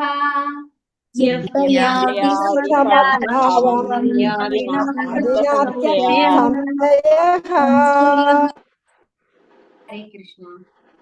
മരണസമയത്ത് എന്നെ തന്നെ സ്മരിച്ചുകൊണ്ട് ശരീരം ത്യജിക്കുന്നവൻ എന്റെ ഭാവത്തെ ഉടൻ തന്നെ പ്രാപിക്കുമെന്നതിന് സംശയമില്ല. അപ്പോ നമ്മുടെ ടാർഗറ്റ് ഓഫ് ലൈഫ് എന്ന് പറയുന്നത് എന്താണ്? ആ മരിക്കുന്ന സമയത്ത് എല്ലാവരും മരിക്കും, അല്ലെ? ആസ് ഷുവർ ആസ് ഡെത്ത് എന്ന് പറയുന്നത്, അല്ലെ? എന്തായാലും മരിക്കും. പക്ഷെ ആ മരിക്കുന്ന സമയത്ത് ഭഗവാനെ സ്മരിക്കുക, അതാണ് നമ്മുടെ ജീവിതത്തിന്റെ ശരിയായ ലക്ഷ്യം എന്ന് പറയുന്നത്. അങ്ങനെ നമ്മൾക്ക് ഭഗവാനെ സ്മരിക്കാൻ സാധിച്ചാൽ ഉടൻ തന്നെ ഭഗവാനെ പ്രാപിക്കുമെന്നതിൽ ഒരു സംശയവും ഇല്ല എന്ന് ഭഗവാൻ പറയാനുണ്ട്. ഈ ശ്ലോകം കൃഷ്ണാബോധത്തിന്റെ പ്രാധാന്യം ഊന്നി പറയുന്നു. കൃഷ്ണാബോധത്തോടെ ദേഹത്യാഗം ചെയ്യുന്നവൻ ഉടനെ ഭഗവാന്റെ അതീന്ദ്രിയ ഭാവം കൈക്കൊള്ളുന്നു. ജീവിതത്തിന്റെ ആരംഭഘട്ടം മുതലേ കൃഷ്ണാബോധം ശീലിക്കണം. തിരിയാണ വേളയിൽ വിജയം വരിക്കണമെങ്കിൽ കൃഷ്ണസ്മരണ അത്യന്താപേക്ഷിതമാണ് താനും. അപ്പോൾ നമ്മൾ പ്രത്യേകിച്ചും ചിന്തിക്കേണ്ടത് എന്താണ്? നമ്മൾ എന്തെങ്കിലുമൊക്കെ നമ്മൾ വിചാരിക്കും നമുക്ക് മരിക്കുന്ന സമയത്ത് ഓർത്താ പോരെ, അപ്പൊ ആ കുറച്ച് പ്രായമാകുമ്പോ ചെയ്യാം. പക്ഷെ ഈ പ്രായമാകുന്നവരെ നമ്മൾ ജീവിച്ചിരിക്കും എന്നുള്ള കാര്യത്തിൽ ഒരു ഷുവറിറ്റി ഇല്ല, അല്ലെ? ഇന്നത്തെ കാലത്ത് എങ്ങനെയാണ് പെട്ടെന്നാണ് സഡൻ ആണ് എല്ലാവരും മരിച്ചു പോണത്. അപ്പൊ ആ സമയത്ത് ഭഗവാനെ ഓർക്കണമെങ്കിൽ നമ്മൾ എന്ത് വേണം? നമ്മൾ എപ്പോഴെങ്കിലും ചെയ്താൽ പോരാ, നമ്മൾ തുടങ്ങും ചെറിയ പ്രായത്തിലെ അല്ലെ. കൗമാരി ആചാര്യ എന്നാണ് പ്രഹ്ലാദ് മഹാരാജാവ് പറയുന്നത്. അപ്പോ ചെറിയ പ്രായത്തിലെ നമ്മള് ഭക്തിയുത സേവനം ചെയ്ത് തുടങ്ങിയാൽ മാത്രമേ നമുക്ക് ആ മരണസമയത്ത് ഭഗവാനെ ഓർക്കാൻ സാധിക്കുള്ളൂ. അപ്പൊ ഇനി ഒരു വേള മരണസമയത്ത് നമ്മൾ വേറെന്തെങ്കിലും ചിന്തിച്ചാൽ എന്താ സംഭവിക്കുക? ഭഗവാൻ പറയുന്നു, യം യം വാപി സ്മരൻ ഭാവം ത്യജത്യന്തേ കളേവരം തം തമേവൈതി കൗന്ദേയ സദാ തദ്ഭാവഭാവിതഃ. എന്തിനെ കുറിച്ചാണോ മരണവേളയിൽ ഒരാൾ സ്മരിക്കുന്നത്, ഹേ കുന്തിപുത്ര, അയാൾ തീർച്ചയായും അതിനെ പ്രാപിക്കും. അപ്പോ നമ്മൾ എന്തിനെ കുറിച്ചാണോ മരണസമയത്ത്, ഇപ്പൊ നമ്മൾ മരിക്കുന്നത് വരെ നമ്മൾ ഒരു ഭക്തിയും ചെയ്യുന്നില്ല വിചാരിക്കാം. പക്ഷെ നമ്മൾ വെറുതെ ഇരിക്കില്ല അല്ലെ. നമ്മൾ എന്ത് ചെയ്യും? ചിലർ എന്താ ചെയ്യാം, വെറുതെ മൊബൈലിൽ ഇങ്ങനെ ഓരോ മെസ്സേജസ് അല്ലെങ്കിൽ ഓരോ എന്താ പറയാ വീഡിയോസ്, റീൽസ് അല്ലെ. ഇപ്പൊ റീൽസ് ഇങ്ങനെ കണ്ടോണ്ടിരിക്കും അല്ലെ. ഇങ്ങനെ ഓരോന്ന് വൺ ആഫ്റ്റർ വൺ നമ്മൾ ഇത് കണ്ടോണ്ടിരിക്കും. അതുപോലെ ചിലര് സ്ത്രീകൾ എന്ത് ചെയ്യും, സീരിയൽ കാണും, സിനിമ കാണും അല്ലെ. ഇതൊക്കെയാണ് നമ്മൾ ആക്ടിവിറ്റീസ് ആയിട്ട് ഡെയിലി ചെയ്യുന്നത്. അപ്പൊ ആ മരണസമയത്ത് നമ്മൾ എന്താണ് ഓർക്കുക? നമുക്ക് അറിയാൻ പറ്റില്ല അല്ലെ, നമ്മുടെ മനസ്സിലേക്ക് എന്താണോ കടന്നു വരുന്നത്. പക്ഷെ ഒരു കാരണവശാലും ആരും വരില്ല, ഭഗവാൻ വരില്ല. പക്ഷെ ഇവിടെ പറയുന്നു, യം യം വാപി സ്മരൻ ഭാവം ത്യജത്യന്തേ കളേവരം. നമ്മൾ എന്തിനെ കുറിച്ചാണോ ചിന്തിക്കുന്നത് നമ്മൾ അതായി തീരും. തമേ വൈദി കൗന്ദേയ സദാ തദ്ഭാവഭാവിതഃ. ഇവിടെ നമുക്ക് കാണാം ഭരത മഹാരാജാവിന്റെ പിക്ചർ. ഈ ഭരത മഹാരാജാവ് വലിയ ഡിവോട്ടിയാണ്. ആരുടെ മകനാണെന്നറിയോ ഭരത മഹാരാജാവ്? ആർക്കെങ്കിലും അറിയോ? ഹരേ കൃഷ്ണ. ഭരത മഹാരാജാവ് ഭഗവാന്റെ തന്നെ അവതാരമായിട്ടുള്ള ഋഷഭദേവന്റെ മകനാണ്. അതായത് ഭഗവാൻ തന്നെ ഋഷഭദേവനായി വന്നിട്ട് അദ്ദേഹത്തിന്റെ മകനായിട്ട് വന്നിട്ടുള്ളതാണ് ഭരത മഹാരാജാവ്. ആ ഭരത മഹാരാജാവിനെ കുറിച്ച് ഋഷഭദേവൻ, അതായത് സ്വയം ഭഗവാൻ തന്നെ അല്ലെ, ഭഗവാന്റെ അവതാരമാണ് ഋഷഭദേവൻ. ഋഷഭദേവൻ തന്നെ പറയുന്നുണ്ട്, എന്റെ മകൻ ഭരതൻ ഏറ്റവും വലിയ ഭക്തനാണ്, ഉത്കൃഷ്ടനായിട്ടുള്ള വ്യക്തിയാണ് എന്ന് ഭരത മഹാരാജാവിനെ കുറിച്ച് ഋഷഭദേവൻ തന്നെ ഭാഗവതത്തിൽ പറയുന്നുണ്ട്. അപ്പൊ അങ്ങനെയുള്ള ഭരത മഹാരാജാവ് വളരെ നിയന്ത്രിതമായി ജീവിച്ച് രാജ്യം ഭരിച്ച് എല്ലാം കഴിഞ്ഞ് മക്കൾക്ക് എല്ലാം ഏൽപ്പിച്ചു കൊടുത്ത് കാട്ടില് പോയി എന്താ പറയാ വാനപ്രസ്ഥം അല്ലെ, വാനപ്രസ്ഥം സ്വീകരിച്ച് കാട്ടിൽ പോയി ഭഗവാന്റെ സേവനങ്ങളൊക്കെ ചെയ്തുകൊണ്ട് ജീവിക്കുന്ന സമയത്താണ് ഒരു മാൻ, പ്രസവിക്കാറായ ഒരു മാനിനെ ഒരു പുലി ഇങ്ങനെ എന്താ പറയാ ചേസ് ചെയ്ത് വന്നിട്ട് അതിന്റെ അടുത്തുള്ള ഒരു സമുദ്രത്തില് അക്കരയ്ക്ക് ചാടുകയാണ് ചെയ്യുന്നത് ഗർഭിണിയായ മാൻ. അവിടെ തന്നെ വെള്ളത്തിൽ പ്രസവിച്ചു വീഴാണ് കുട്ടിമാൻ. അമ്മമാൻ അപ്പുറത്തെ കരയ്ക്ക് കടന്നിട്ട് അത് ചത്തുപോകുന്നു. അപ്പൊ ഈ ഭരത മഹാരാജാവ് എന്ത് ചെയ്യാണ്, ഈ വെള്ളത്തിൽ വീണ മാനിനെ വെള്ളത്തിലേക്ക് എടുത്ത് ചാടി അതിനെ രക്ഷിച്ച് ആശ്രമത്തിലേക്ക് കൊണ്ടുവന്ന്, അതായത് കുട്ടി പ്രസവിച്ച ആടുള്ള കുട്ടിക്ക് എന്ത് വേണം, കെയറിങ് വേണം അല്ലെ. അങ്ങനെ കെയറിങ് കൊടുത്ത് അവസാനം ഭരത മഹാരാജാവ് ഇമ്പോർട്ടൻസ് കൊടുക്കാണ്ടായി ഭക്തി ചെയ്യാനും. അങ്ങനെ ഭക്തി ചെയ്യുന്ന കാര്യത്തിന് അൺഇമ്പോർട്ടൻസ് ആയി, മാനിന് കൂടുതൽ ഇമ്പോർട്ടൻസും ആയി. അങ്ങനെ മാൻ ഒരു ദിവസം പർണശാല വിട്ട് പോയപ്പോ മാനിനെ തേടി പോവാണ്, മാനിനെ മാത്രം ചിന്തിച്ചുകൊണ്ട്. അങ്ങനെ ഭരത മഹാരാജാവ് ശരീരം ഉപേക്ഷിച്ചപ്പോ വീണ്ടും ഒരു മാനായി അതേ ആശ്രമത്തിൽ വന്നു എന്നാണ് പറയുന്നത്. പക്ഷെ ഒരുപാട് ഭക്തി ചെയ്തത് കൊണ്ട് അദ്ദേഹത്തിന് തന്റെ പൂർവ്വജന്മത്തെ കുറിച്ച് സ്മരിക്കാനും താൻ ചെയ്തത് എത്ര വലിയ മണ്ടത്തരായിപ്പോയി എന്ന് മനസ്സിലാക്കാനും സാധിച്ചു. പിന്നീട് ആ മാൻ ആരുമായിട്ടും മറ്റു മാനുകളായിട്ടൊന്നും കൂട്ടുകൂടാതെ ആ ആശ്രമത്തിലുള്ള അന്തേവാസികൾ അല്ലെ, ഭരത മഹാരാജാവിനെ പോലെ അവിടെ തപസ് ചെയ്യാൻ പോയ മറ്റു സന്യാസിമാരുടെ ആ ഒരു ചുറ്റുവട്ടത്ത് തന്നെ നിന്ന് ആ ശരീരം ഉപേക്ഷിച്ചു കഴിഞ്ഞ് അടുത്തത് ജഡഭരതനായി ജനിക്കുകയാണ് ചെയ്യുന്നത്, അവധൂതനായിട്ട്. ആ ശരീരത്തോടു കൂടി തിരിച്ച് ഭഗവത്ധാമത്തിലേക്ക് പോവുകയാണ്. അതായത് ഒരാളോടും, അതായത് ഒരു മന്ദബുദ്ധിയെ പോലെ അദ്ദേഹം അഭിനയിച്ചു. ഒന്നിനോടും, ഈ ഭൗതിക ലോകത്തിനോട് ഒന്നിനോടും റിയാക്ട് ചെയ്യാതെ, ഒന്നിനോട് അറ്റാച്ച് ആവാതെ അദ്ദേഹം ഭഗവാനെ സ്മരിച്ചുകൊണ്ട് ഒട്ടും അറ്റാച്ച്മെന്റ് ഭൗതിക ലോകത്തോട് കാണിക്കാതെ അദ്ദേഹം തിരിച്ചുപോയി. അപ്പൊ ഒരു ഭരത മഹാരാജാവ്, ഇത്രയും ഭക്തനായിട്ടുള്ള ഭരത മഹാരാജാവിന് വീഴ്ച പറ്റാമെങ്കിൽ സാധാരണക്കാരായിട്ടുള്ള നമ്മുടെ സ്ഥിതി എന്തായിരിക്കും അല്ലെ. അപ്പൊ ഇവിടെ എന്താ പറയുന്നത്, കൃഷ്ണസ്മരണയോടെ ശരീരം ത്യജിക്കുന്നവർ അതീന്ദ്രിയമായ ഭഗവത് പദം പോകുന്നു. മറ്റേതെങ്കിലും സ്മരണ പുലർത്തിക്കൊണ്ട് മരിക്കുന്നവർ ഈ അവസ്ഥയിൽ എത്തുകയില്ല. കൃഷ്ണനെ നിരന്തരം സ്മരിക്കുകയും ചെയ്യുന്നവർക്ക് അന്ത്യവേളയിലും ഭഗവത് സ്മരണ ഉദിക്കും. നിരന്തരമായ ഹരേ കൃഷ്ണ കൃഷ്ണ കൃഷ്ണ ഹരേ ഹരേ, ഹരേ രാമ രാമ രാമ ഹരേ ഹരേ എന്ന നാമജപമത്രേ മരണവേളയിൽ ഒരാളുടെ മനോഭാവത്തെ വേണ്ടുന്ന വഴിക്ക് തിരിക്കാൻ ഉതകുന്ന ഉത്തമമായ മാർഗം. അപ്പൊ ഇത് കേൾക്കുമ്പോൾ ചിലപ്പോൾ ചിലർ ചോദിച്ചേക്കാം, ഭരത മഹാരാജാവിന് പോലും വീഴ്ച പറ്റുമെങ്കിൽ പിന്നെ നമ്മൾ ചെയ്തിട്ട് വല്ല പ്രയോജനം ഉണ്ടോ എന്നല്ലേ. പക്ഷെ നമ്മൾ ഒരിക്കലും ഭരത മഹാരാജാവിനെ കമ്പയർ ചെയ്യാൻ പാടില്ല. കാരണം അത്ര പോലും സാധ്യതയുണ്ട്. നമ്മൾ വളരെ ശ്രദ്ധപൂർവം വേണം ചെയ്യാനായിട്ട് എന്നാണ് പറയുന്നത്. നമ്മൾ ഏതൊരു കാര്യം ചെയ്യുമ്പോഴും നമ്മൾ ഒന്ന് ആലോചിച്ച് വേണം പ്രവർത്തിക്കാനായിട്ട്. നമുക്ക് തോന്നിയതുപോലെ ഒരിക്കലും പ്രവർത്തിക്കരുത്. തസ്മാത് സർവേഷു കാലേഷു മാമനുസ്മര യുധ്യ ച മയ്യർപ്പിത മനോബുദ്ധിഃ മാമേ വൈശ്യസ്യ സംശയഃ. അതിനാൽ അർജുന, ശ്രീകൃഷ്ണ രൂപത്തിൽ എന്നെ നീ എപ്പോഴും ഓർമ്മിക്കുക. അതോടൊപ്പം തന്റെ നിയത കർമ്മമായ യുദ്ധം നിർവഹിക്കുകയും ചെയ്യുക. സ്വകർമ്മങ്ങളെല്ലാം എനിക്കായി അർപ്പിച്ചും മനോബുദ്ധികൾ എന്നിൽ ഉറപ്പിച്ചും ഇരുന്നാൽ നീ എന്നെ പ്രാപിക്കും, സംശയമില്ല. അപ്പൊ ഭഗവാൻ ഇവിടെ അർജുനന് ഗ്യാരണ്ടി കൊടുക്കുകയാണ് അല്ലെ. എന്താ പറയുന്നത്? ഭഗവാന്റെ രൂപത്തിൽ അല്ലെ, ശ്രീകൃഷ്ണ രൂപത്തിൽ എന്നെ നീ ഓർമ്മിക്കുക. അതുപോലെ തന്റെ നിയത കർമ്മം നിർവഹിക്കുകയും ചെയ്യുക. ഭഗവാനെ സ്മരിച്ചുകൊണ്ട് തന്റെ ഡ്യൂട്ടി ചെയ്യുക എന്നാണ് ഭഗവാൻ പറഞ്ഞു തരുന്നത്. സ്വകർമ്മങ്ങളെല്ലാം എനിക്കായി അർപ്പിച്ചും മനോബുദ്ധികൾ എന്നിൽ ഉറപ്പിച്ചും ഇരുന്നാൽ നീ എന്നെ പ്രാപിക്കും, സംശയമില്ല. അപ്പൊ ഭഗവാന് നമ്മളെ എല്ലാ കർമ്മങ്ങളും ഭഗവാന് സമർപ്പിച്ചുകൊണ്ട് സദാ ഭഗവാനെ സ്മരിച്ചുകൊണ്ടാണ് നമ്മൾ കർമ്മം ചെയ്യേണ്ടത്. നമ്മുടെ നിയതകർമ്മങ്ങൾ. അർജുനയുടെ നിയതകർമ്മം യുദ്ധമാണെങ്കിൽ നമ്മൾ നമ്മുടെ നിയതകർമ്മം ചെയ്യേണ്ടതും ഏതുപോലെയാണ്? മനസ്സിൽ ഭഗവാനെ ഉറപ്പിച്ച് എല്ലാ കർമ്മങ്ങളും ഭഗവാന് സമർപ്പിച്ച്, കർമ്മഫലങ്ങളും ഭഗവാന് സമർപ്പിച്ച് നമ്മൾ കർമ്മം ചെയ്യണം. അർജുനനോടുള്ള ഈ ഉപദേശം ഭൗതിക കർമ്മങ്ങളിൽ ഏർപ്പെട്ടിരിക്കുന്ന എല്ലാവരെയും സംബന്ധിച്ച് പ്രസക്തമാണ്. തങ്ങളുടെ നിർദ്ദിഷ്ട കർമ്മം നിറവേറ്റുന്നതിൽ നിന്ന് പിന്തിരിയാൻ ആരെയും ഭഗവാൻ പ്രേരിപ്പിക്കുന്നില്ല. അപ്പോ നമ്മുടെ ഓക്യുപേഷണൽ ഡ്യൂട്ടി അത് നമ്മൾ ചെയ്തു തന്നെ ആവണം. ഒരിക്കലും നമ്മൾ ഭക്തന്മാരാണ് എന്ന് പറഞ്ഞ് നാമം ജപിച്ചുകൊണ്ടിരിക്കുക മാത്രമല്ല ചെയ്യേണ്ടത്, നമ്മൾ നമ്മുടെ ഡ്യൂട്ടി ചെയ്യണം. അത് ഭഗവാൻ എടുത്തു പറയുന്നുണ്ട് ഇവിടെ. അഭ്യാസയോഗയുക്തേന ചേതസാനാന്യഗാമിന പരമം പുരുഷം ദിവ്യം യാതി പാർത്ഥാനുചിന്തയൻ. എന്നെ പരമദിവ്യോത്തമ പുരുഷനായി ആരാണോ ധ്യാനിക്കുന്നത്, ആരാണോ മാർഗത്തിൽ നിന്ന് വ്യതിചലിക്കാതെ തുടർച്ചയായി എന്നെ മനസ്സിൽ സ്മരിക്കുന്നത്, അല്ലയോ പാർത്ഥ, അയാൾ നിശ്ചയമായും എന്നെ പ്രാപിക്കും. ഭഗവാനെ പരമദിവ്യോത്തമ പുരുഷനായിട്ട് ആരാണോ ധ്യാനിക്കുന്നത്, ഭഗവാന്റെ ആ ഒരു പൊസിഷനിൽ അത് നമ്മൾ വ്യക്തമായിട്ട് മനസ്സിലാക്കണം.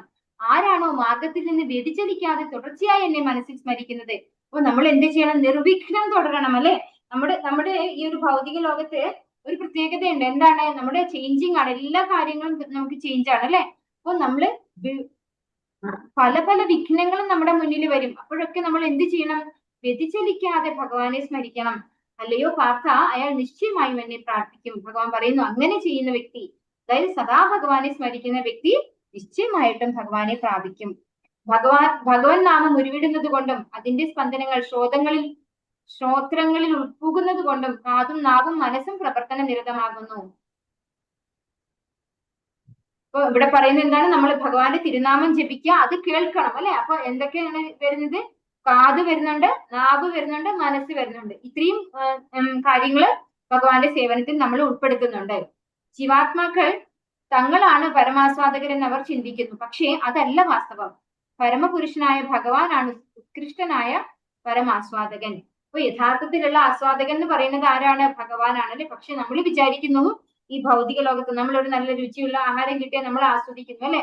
പക്ഷെ അത് ശരിയായ രീതിയിൽ നമ്മൾ തെറ്റായ പ്രവൃത്തിയാണ് ചെയ്യുന്നത്. ശരിക്കും ആരാണ് ആസ്വദിക്കേണ്ടത്?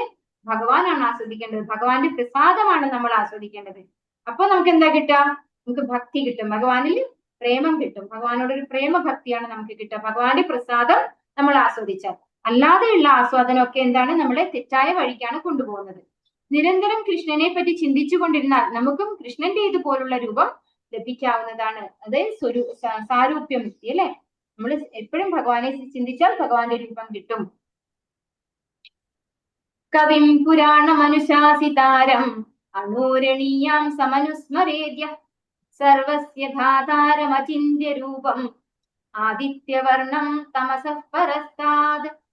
സർവജ്ഞനും ആദിപുരുഷനും സർവനിയന്താവും അണുവിനേക്കാൾ ചെറുതും സകലതിന്റെയും പരിപാലകനും ഭൗതിക അനുമാനങ്ങൾക്ക് അതീതനും അചിന്ത്യ രൂപനും ഭൗതിക പ്രകൃതിക്ക് അതീതനും ആദി തേജസ്വിയുമായ വ്യക്തി എന്ന നിലയിലാണ് ഭഗവാനെ ധ്യാനിക്കേണ്ടത്. ദിവ്യനും ഭൗതിക പ്രകൃതിക്ക് അതീതനുമാണ് അവിടുന്ന്. ഇവിടെ എന്താണ് പറയുന്നത്? സർവജ്ഞൻ, കവി എന്ന് പറഞ്ഞു കഴിഞ്ഞാൽ എല്ലാം അറിയുന്നവൻ. സർവജ്ഞൻ, ആദിപുരുഷൻ, അതായത് വളരെ പണ്ടേ ഉള്ളത് അല്ലെ, ആദ്യം ഉണ്ടായിട്ടുള്ള പുരുഷനാണ്. സർവനിയന്താവും, എല്ലാറ്റിന്റെയും നിയന്ത്രകനാണ് ഭഗവാൻ. അണുവിനേക്കാൾ ചെറുതും അല്ലെ, എല്ലാറ്റിനേക്കാൾ ചെറുതും അതുപോലെ വിഭുവുമാണ് അല്ലെ, എല്ലാറ്റിനും ഭഗവാൻ എല്ലാം ആവാൻ പറ്റും, ചെറുതും വലുതും ആവാൻ പറ്റും. അണുവിനേക്കാൾ ചെറുതും സകലതിന്റെയും പരിപാലകനും, എല്ലാത്തിനെയും പരിപാലിക്കുന്നത് സ്ഥിതി ഇത് ഭഗവാനാണ്. ഭൗതിക അനുമാനങ്ങൾക്ക് അതീതനും, അതായത് നമുക്ക് എങ്ങനെയാണ് നമ്മൾ ഭൗതികമായിട്ട് കാണുന്നതിനെ കുറിച്ച് വെച്ചാണ് നമ്മളെല്ലാം കമ്പയർ ചെയ്യുക അല്ലെ. പക്ഷെ ഇവിടെ പറയുന്നു ഭൗതിക അനുമാനങ്ങൾക്ക് അതീതനാണ് ഭഗവാൻ. അചിന്യ രൂപനും, നമ്മൾ ചിന്തിക്കാൻ സാധിക്കില്ല ഭഗവാന്റെ രൂപത്തെ കുറിച്ച്. ഭൗതിക പ്രകൃതിക്ക് അതീതനും, ഭൗതിക പ്രകൃതിക്ക് അതീതൻ എന്ന് പറഞ്ഞു കഴിഞ്ഞാൽ ഭൗതിക പ്രകൃതിയുടെയും കൺട്രോളറാണ് ഭഗവാൻ. ആദി തേജസ്വിയുമായ വ്യക്തി എന്ന നിലയിലാണ് ഭഗവാനെ ധ്യാനിക്കേണ്ടത്. അപ്പോ ഭഗവാൻ എങ്ങനെയാണ് ധ്യാനിക്കേണ്ടത് എന്ന് ഇവിടെ പറഞ്ഞു തരുന്നു അല്ലെ. ദിവ്യനും ഭൗതിക പ്രകൃതിക്ക് അതീതനുമാണ് അവിടുന്ന്. ഭഗവാനെ അവ്യക്തിഗതനായോ ശൂന്യതയായോ പ്രതിപാദിച്ചിട്ടില്ലെന്ന് ഇത് പ്രത്യേകം ശ്രദ്ധ അർഹിക്കുന്നു. അത്തരം ധ്യാനത്തിന് പ്രയാസം കൂടും. അണുവിനേക്കാളും ചെറിയ രൂപം കൈക്കൊള്ളുവാൻ ഭഗവാന് കഴിയും. ഒരു കേശാഗ്രത്തിന്റെ 10,000-ൽ ഒരു അംശമേ വലിപ്പമുള്ള ഒരു ജീവാണുവിന്. അചിന്യം എന്ന പദം വളരെ പ്രാധാന്യം അറിയിക്കുന്നു. ഭഗവാന്റെ ശക്തി പ്രഭാവം നമ്മുടെ ചിന്തയ്ക്കും അതീതമാണ്. അപ്പൊ ഭഗവാനെ പറ്റി നമുക്ക് ചിന്തിച്ചെടുക്കാൻ പറ്റില്ല. നമ്മുടെ ചിന്താധാര ഏത് രീതിയിലേ പോകുള്ളൂ? ഈ ഭൗതിക പ്രകൃതിയിൽ നമ്മൾ കാണുന്നതും കേൾക്കുന്നതുമായ സംഗതികൾക്ക് അനുബന്ധമായിട്ടാണ് നമ്മുടെ ചിന്താധാര പോകുന്നത് അല്ലെ. പക്ഷെ ഭഗവാൻ എന്ന് പറയുന്നത് അതിനൊക്കെ എത്രയോ അപ്പുറമാണ്. പ്രയാണകാലേ മനസാചലേന ഭക്ത്യാ യുക്തോ യോഗബലേന ചൈവ ഭ്രുവോർമധ്യേ പ്രാണമാവേശ്യ സമ്യക് സതം പരം പുരുഷമുപൈതി ദിവ്യം. മരണസമയത്ത് യോഗനിഷ്ഠ പൂണ്ട സ്ഥിരമനസ്കനായി പരിപൂർണ ഭക്തിയോടെ ഭ്രൂമധ്യത്തിൽ പ്രാണവായുവിനെ ഉറപ്പിച്ചുകൊണ്ട് ഭഗവത് സ്മരണ ചെയ്യുന്നവൻ തീർച്ചയായും പരമപുരുഷനെ പ്രാപിക്കും. ഇപ്പോ നമ്മൾ 6-ാമത്തെ അധ്യായത്തിൽ ഒരു അഷ്ടാംഗ യോഗ, ധ്യാന യോഗ പഠിച്ചിട്ടുണ്ട് അല്ലെ. ആ യോഗയിലുള്ള കാര്യമാണ് ഇവിടെ പറയുന്നത്. മരണസമയത്ത് യോഗനിഷ്ഠ പൂണ്ട സ്ഥിരമനസ്കനായി പരിപൂർണ ഭക്തിയോടെ ഭ്രൂമധ്യത്തിൽ പ്രാണവായുവിനെ ഉറപ്പിച്ചുകൊണ്ട്. ഇത് ചെയ്യുന്നത് ആരാണ്? യോഗ ചെയ്യുന്നവരാണ് അല്ലെ. ഭ്രൂമധ്യം എന്ന് പറഞ്ഞു കഴിഞ്ഞാൽ എവിടെയാണ്? ഈ പുരികങ്ങളുടെ മധ്യഭാഗത്തായിട്ട് പ്രാണവായുവിനെ ഉറപ്പിച്ചുകൊണ്ട് ഭഗവാനെ സ്മരിക്കുന്നവൻ തീർച്ചയായും പരമപുരുഷനെ പ്രാപിക്കും എന്ന് പറയുന്നു. മരണവേളയിൽ മനസ്സിനെ ഭക്തിപൂർവ്വം ഭഗവാൻ ഉറപ്പിക്കേണ്ടതാണെന്ന് ഈ ശ്ലോകത്തിൽ വ്യക്തമാകുന്നു.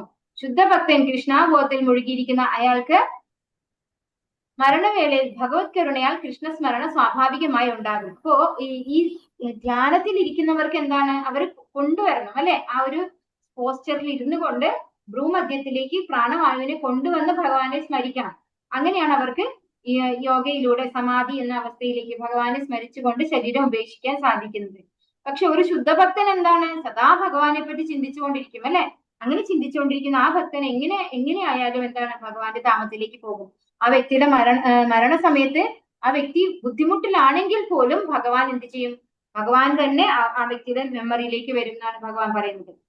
യദക്ഷരം വേദവിദോ വദന്തി വിശന്ത്യത്യതയോ വീതരാഗാഃ യദിച്ഛന്തോ ബ്രഹ്മചര്യം ചരന്തി തത്തേ പദം സംഗ്രഹേണ പ്രവക്ഷ്യേ.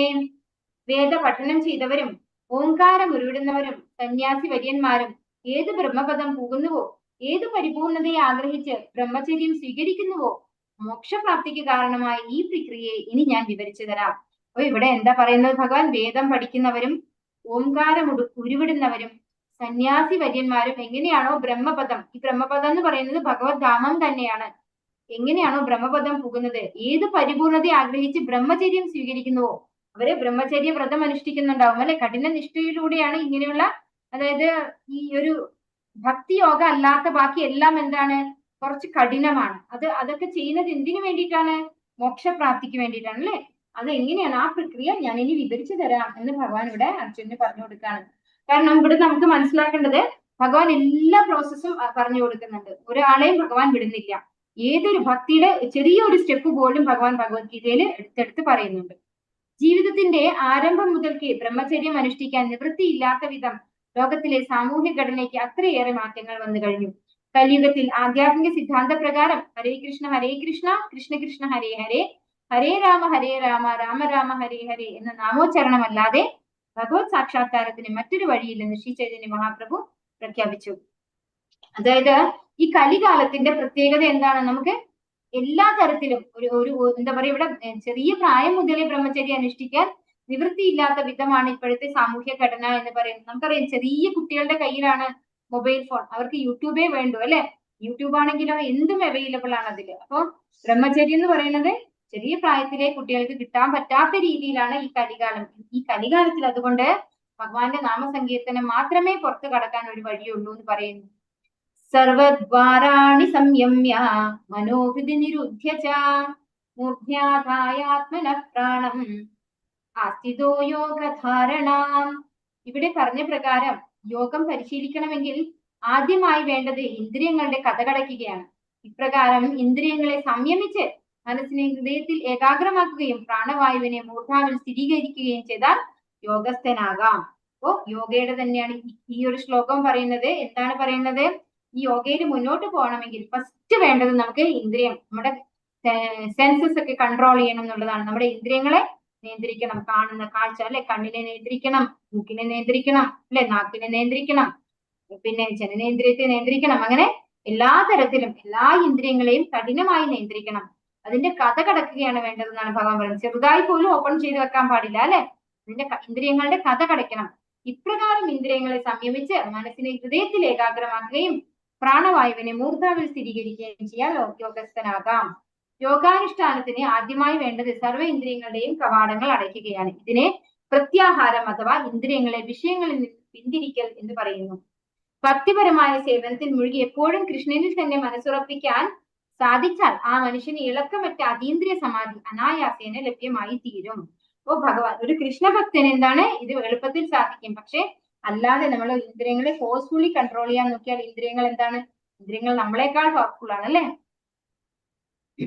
ഓമിത്യേകാക്ഷരം ബ്രഹ്മ വ്യാഹരൻ മാമനുസ്മരൻ യപ്രയാദിത്യജൻ ദേഹം സയാതി പരമാം ഗതിം. ഇങ്ങനെ യോഗസ്ഥനായി ഓം എന്ന ഉത്തമമായ വിശുദ്ധ അക്ഷര സംയോഗം ഉച്ചരിച്ചുകൊണ്ടും പരമദിവ്യോത്തമ പുരുഷനെ സ്മരിച്ചുകൊണ്ടും ശരീരം ത്യജിക്കുന്നവൻ ആധ്യാത്മിക ലോകങ്ങളിലെത്തും, സംശയമില്ല. ഓ ഭഗവാൻ, ഓരോന്നും എങ്ങനെയാണ് അന്ധകാലേച്ചമാമേവ സ്മരൻ മുക്വാക്കളേപരം അല്ലെ. ഇതാണ് ഭഗവാൻ ഇവിടെ എടുത്തെടുത്ത് പറയുന്നത്. ഇങ്ങനെ ചെയ്താൽ ഭഗവാനെ പ്രാപിക്കും, ആ വ്യക്തിക്ക് ഭഗവത് സ്മരണ ഉണ്ടാവും എന്നാണ് പറയുന്നത്. എങ്ങനെയാണ്? ഇങ്ങനെ യോഗസ്ഥനായിട്ട് ഓം എന്ന് ഉച്ചരിക്കുക അല്ലെ, ഉത്തമമായ വിശുദ്ധ അക്ഷരം ഉച്ചരിച്ചുകൊണ്ടും പരമദിവ്യോത്തമ പുരുഷനെ സ്മരിച്ചുകൊണ്ടും ശരീരം ത്യജിക്കുന്ന ആ വ്യക്തി എവിടെ എത്തും? ഭഗവാന്റെ ധാമങ്ങളിലെത്തും, സംശയമില്ല. ഓംകാരവും ബ്രഹ്മവും ഭഗവാൻ കൃഷ്ണനും വിഭിന്നങ്ങളല്ലെന്ന് ഇവിടെ വ്യക്തമാക്കിയിരിക്കുന്നു. കൃഷ്ണന്റെ അവ്യക്തിഗത ശബ്ദം അത്രേ ഓംകാരം. ജീവിതാന്തത്തിൽ ഹരേ കൃഷ്ണ കൃഷ്ണ കൃഷ്ണ ഹരേ ഹരേ, ഹരേ രാമ രാമ രാമ ഹരേ ഹരേ എന്ന മഹാമന്ത്രം ഉരുവിട്ട് മരിക്കുന്നയാൾ തീർച്ചയായും ആധ്യാത്മിക ലോകങ്ങളിൽ ഒന്നിൽ എത്തിച്ചേരും. അപ്പോ ഭഗവാന്റെ ഓംകാരവും ഹരേ കൃഷ്ണ മഹാമന്ത്രവും എന്താണ്? ഭഗവത്ധാമത്തിലേക്ക് നമുക്ക് പ്രവേശനം തരുന്ന മന്ത്രങ്ങളാണ്. അനന്യചേതാ സതതം യോ മാം സ്മരതി നിത്യശഃ തസ്യാഹം സുലഭഃ പാർത്ഥ നിത്യയുക്തസ്യ യോഗിനഃ.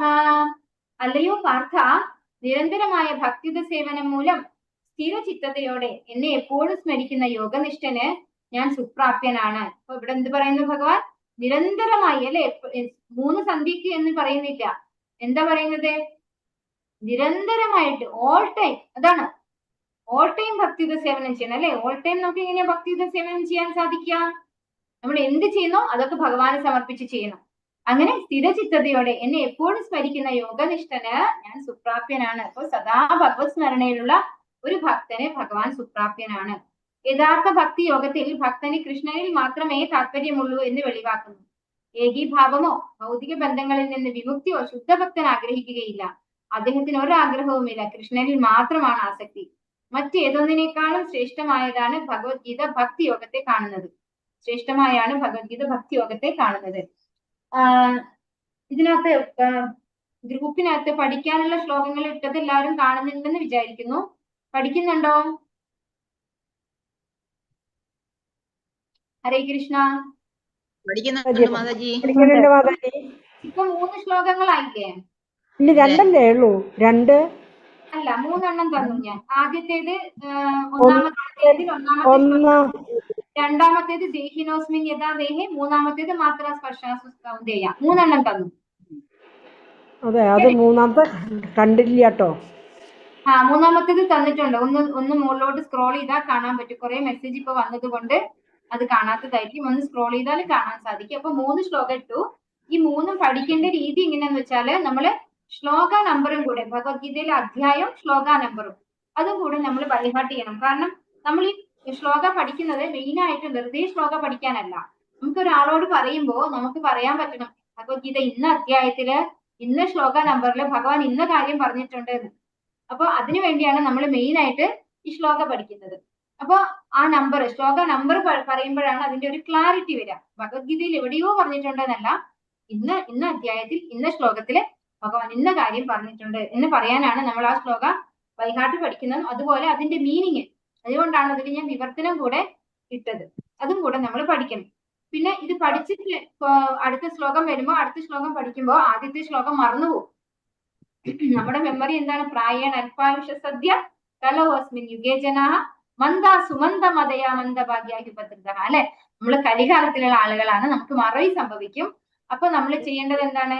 പഠിച്ച ശ്ലോകങ്ങള് നമ്മള് സ്ത്രീകളാണെങ്കിൽ കിച്ചണിൽ എന്തെങ്കിലും ജോലി ചെയ്തുകൊണ്ടിരിക്കുമ്പോൾ ഉരുവിട്ടുകൊണ്ടിരിക്കാം. നമുക്ക് പഠിച്ചതാകുമ്പോൾ നമുക്ക് പുസ്തകത്തിന്റെയോ പേപ്പറിന്റെയോ ആവശ്യമില്ല, നമുക്ക് വെറുതെ പറഞ്ഞുകൊണ്ടിരിക്കാം. പിന്നെ പുരുഷന്മാരാണെങ്കിൽ ഡ്രൈവ് ചെയ്യുമ്പോഴായിരിക്കും ഏറ്റവും ബെസ്റ്റ് സൂട്ടബിൾ ആയ ടൈം ഉണ്ടാവുക.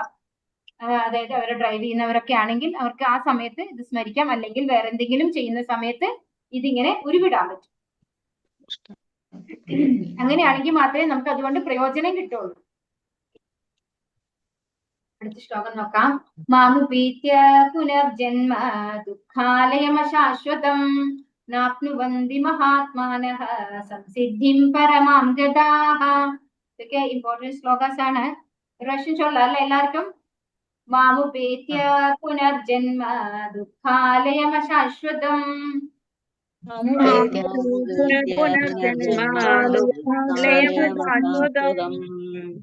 നാപ്നുവന്തി മഹാത്മാനഃ സംസിദ്ധിം പരമാം ഗതാഃ.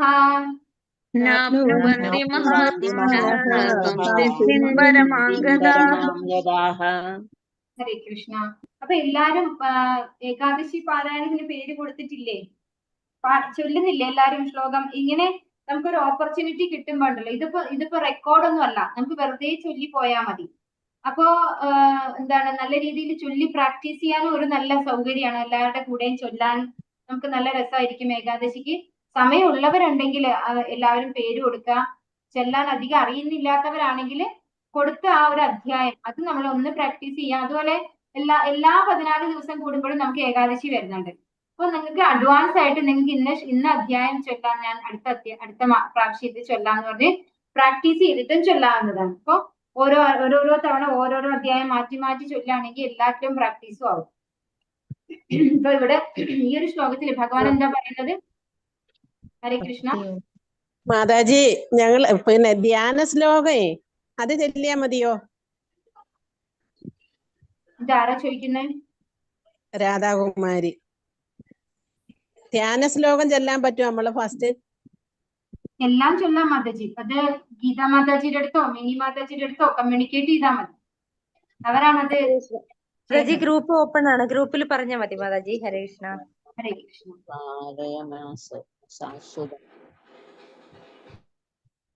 ഇപ്പോ ഈ ശ്ലോകത്തിൽ എന്താ ഭഗവാൻ പറയുന്നത്? ഭക്തിയോഗം കൊണ്ട് എന്നെ പ്രാപിച്ച മഹാത്മാക്കൾ പരിപൂർണത നേടിയവരാകയാൽ പിന്നീട് ദുഃഖപൂർണവും അസ്ഥിരവുമായി ഈ ലോകത്തിലേക്ക് തിരിച്ചു വരുന്നില്ല. അപ്പൊ ഈ ലോകത്തിന് ഭഗവാൻ, നമ്മളൊക്കെ നമ്മളെ വീടിന് ഓരോ പേരിടും അല്ലെ? അതുപോലെ ഈ ഭൗതിക പ്രപഞ്ചം ഭഗവാന്റെ സൃഷ്ടിയാണ് അല്ലെ? ഇതിന് ഭഗവാൻ ഇട്ട പേരാണ് ദുഃഖാലയം അശാശ്വതം. അപ്പൊ ഇത് ദുഃഖാലയമാണ്. ഇവിടെ കുറച്ച്, അതായത് ഇവിടെയുള്ള സുഖം എന്ന് പറയുന്നത് കമ്പാരിസൺ എങ്ങനെയാ വരുന്നത് വെച്ചാല്, നമ്മളെ ഒരാള് വെള്ളത്തിലേക്ക് തല അങ്ങ് അമർത്തിയാല്, അതായത് അങ്ങ് വെള്ളത്തിൽ നമ്മുടെ മുഖം അമർത്തി പിടിക്കുകയാണ്. അപ്പൊ നമുക്ക് എന്താ ഫീൽ ചെയ്യാം? ശ്വാസം മുട്ടും അല്ലെ? വല്ലാത്ത ശ്വാസം മുട്ടൽ അനുഭവിക്കും. ആ കുറച്ചു നേരം ശ്വാസം മുട്ടി നമ്മളെ പുറത്തേക്ക് എടുത്തു കഴിഞ്ഞാൽ എന്തായിരിക്കും? ഭയങ്കര ആശ്വാസമായിരിക്കും അല്ലെ? ഒന്ന് ശ്വാസം കഴിക്കാൻ പറ്റിയതിന്റെ ഭയങ്കര ആശ്വാസം. അതുപോലെയാണ് ഇവിടുത്തെ സുഖവും ദുഃഖവും. അതായത് സദാസമയം നമ്മൾ ദുഃഖത്തിലാണ്, ചെറിയ ഒരു കുറച്ചു സമയത്തേക്ക് ദുഃഖം ഇല്ലാതിരിക്കുന്ന ഒരു അവസ്ഥയാണ് നമ്മൾ സുഖം എന്ന് വിളിക്കുന്നത് ഇവിടെ എന്നാണ് പറയുന്നത്. അപ്പൊ ഇവിടെ എന്താ പറയുന്നത്? ഈ ദുഃഖാലയം അശാശ്വതമായിട്ടുള്ള ഇവിടെ നിന്ന് ഭക്തിയോഗം കൊണ്ട് ഭഗവാനെ പ്രാപിച്ച മഹാത്മാക്കൾ പൂർണ്ണത നേടി. അങ്ങനെയാണെങ്കിൽ അവർ എന്ത് വരുന്നില്ല? തിരിച്ച് ഈ ഭൗതിക ലോകത്തേക്ക് വരില്ല. അസ്ഥിരവും ദുഃഖാലയവുമായിട്ടുള്ള ഈ ഒരു ലോകത്തിലേക്ക് അവർക്ക് തിരിച്ചു വരേണ്ടതില്ല എന്ന് പറയുന്നു. അസ്ഥിരമായ ഈ ഭൗതിക പ്രപഞ്ചം ജനനം, വാർദ്ധക്യം, രോഗം, മരണം എന്നിവയാൽ ക്ലേശബഹുലമാകിയാൽ പരിപൂർണത നേടി ഗോലോക വൃന്ദാവനം എന്ന കൃഷ്ണലോകം പ്രാപിച്ച ഒരാൾ തിരിച്ചു വരാൻ ആഗ്രഹിക്കുകയില്ല. അപ്പൊ അവർക്ക് തിരിച്ചു വരേണ്ട ആവശ്യമില്ല അല്ലെ, അവർക്ക് ഭഗവത് ധാമത്തിൽ സുഖമായിട്ടിരിക്കാം. ആ ബ്രഹ്മഭുവനാലോകാഃ പുനരാവർത്തിനോർജുന മാമുപേത്യതു കൗന്ദേയ പുനർജന്മന വിദ്യതേ. ഭൗതിക ലോകത്തിൽ സർവോന്നതമായ ഗ്രഹം ബ്രഹ്മലോകം മുതൽ ഏറ്റവും അധമമായുള്ളത് വരെ ഓരോന്നും ജനന മരണങ്ങൾ ആവർത്തിച്ചു കൊണ്ടേയിരിക്കുന്ന ദുരിതപൂർണമായ സ്ഥലങ്ങളാണ്. കുന്തിപുത്ര, എന്റെ പരമപദത്തിൽ എത്തിയവനാകട്ടെ പിന്നീട് ജന്മം എടുക്കേണ്ടി വരില്ല. ഇപ്പോ നമ്മൾ ഓരോ ദേവന്മാരെ ആരാധിച്ചാൽ എന്താ നേരത്തെ പറഞ്ഞിട്ടുള്ളത്? ദേവന്മാരെ ആരാധിക്കുമ്പോൾ നമ്മൾ എവിടെ പോകുന്ന പറഞ്ഞിട്ടുള്ളത്? നമ്മൾ ദേവന്മാരുടെ ലോകത്തിലേക്ക് പോകും അല്ലെ, അങ്ങനെയാണ് പറഞ്ഞിട്ടുള്ളത്. അപ്പൊ അവിടെ പോയി കഴിഞ്ഞാൽ എന്താ പറയുന്നത്? തിരിച്ചു വീണ്ടും വരണം എന്നാ പറയുന്നത്. അപ്പൊ ഭൗതിക ലോകത്തില് ഏറ്റവും ഉന്നതമായ ഗ്രഹമായിട്ടുള്ള ബ്രഹ്മലോകം മുതൽക്ക് ഏറ്റവും താഴെയുള്ള അല്ലെ പാതാള ലോകങ്ങളുണ്ട്, അധോ ലോകങ്ങളുണ്ട്. അവിടെയുള്ളത് ഓരോന്നും തന്നെയും എന്താണ്? ജനന മരണങ്ങൾ ആവർത്തിച്ചു കൊണ്ടേയിരിക്കുന്ന ദുരിതപൂർണങ്ങളായ സ്ഥലങ്ങളാണ്. എല്ലായിടത്തും എന്താണ്? കഷ്ടപ്പാട് മാത്രമേ ഉള്ളൂ. പക്ഷേ ഭഗവാന്റെ ധാമത്തിൽ എത്തിയവനാകട്ടെ, എന്റെ പദത്തിൽ എത്തിയനാവട്ടെ പിന്നീട് ജന്മം എടുക്കേണ്ടി വരില്ല. അപ്പൊ നമ്മൾ ഭഗവാന്റെ ധാമത്തിലേക്ക് തിരിച്ചു പോവുകയാണെങ്കിൽ ഈ ദുഃഖാലയം അശാശ്വതമായിട്ടുള്ള ഈ ദുരിതപൂർണമായ ലോകത്തിലേക്ക് തിരിച്ചു വരേണ്ട ആവശ്യമില്ല. കർമ്മജ്ഞാന ഹഠയോഗങ്ങൾ അനുഷ്ഠിച്ചു പോരുന്നവർക്കെല്ലാം പരമദിവ്യനമായ കൃഷ്ണന്റെ ധാമം പോകണമെങ്കിൽ കൃഷ്ണാബോധം അഥവാ ഭക്തിയോഗത്തിൽ പരിപൂർണത നേടേണ്ടി വരും.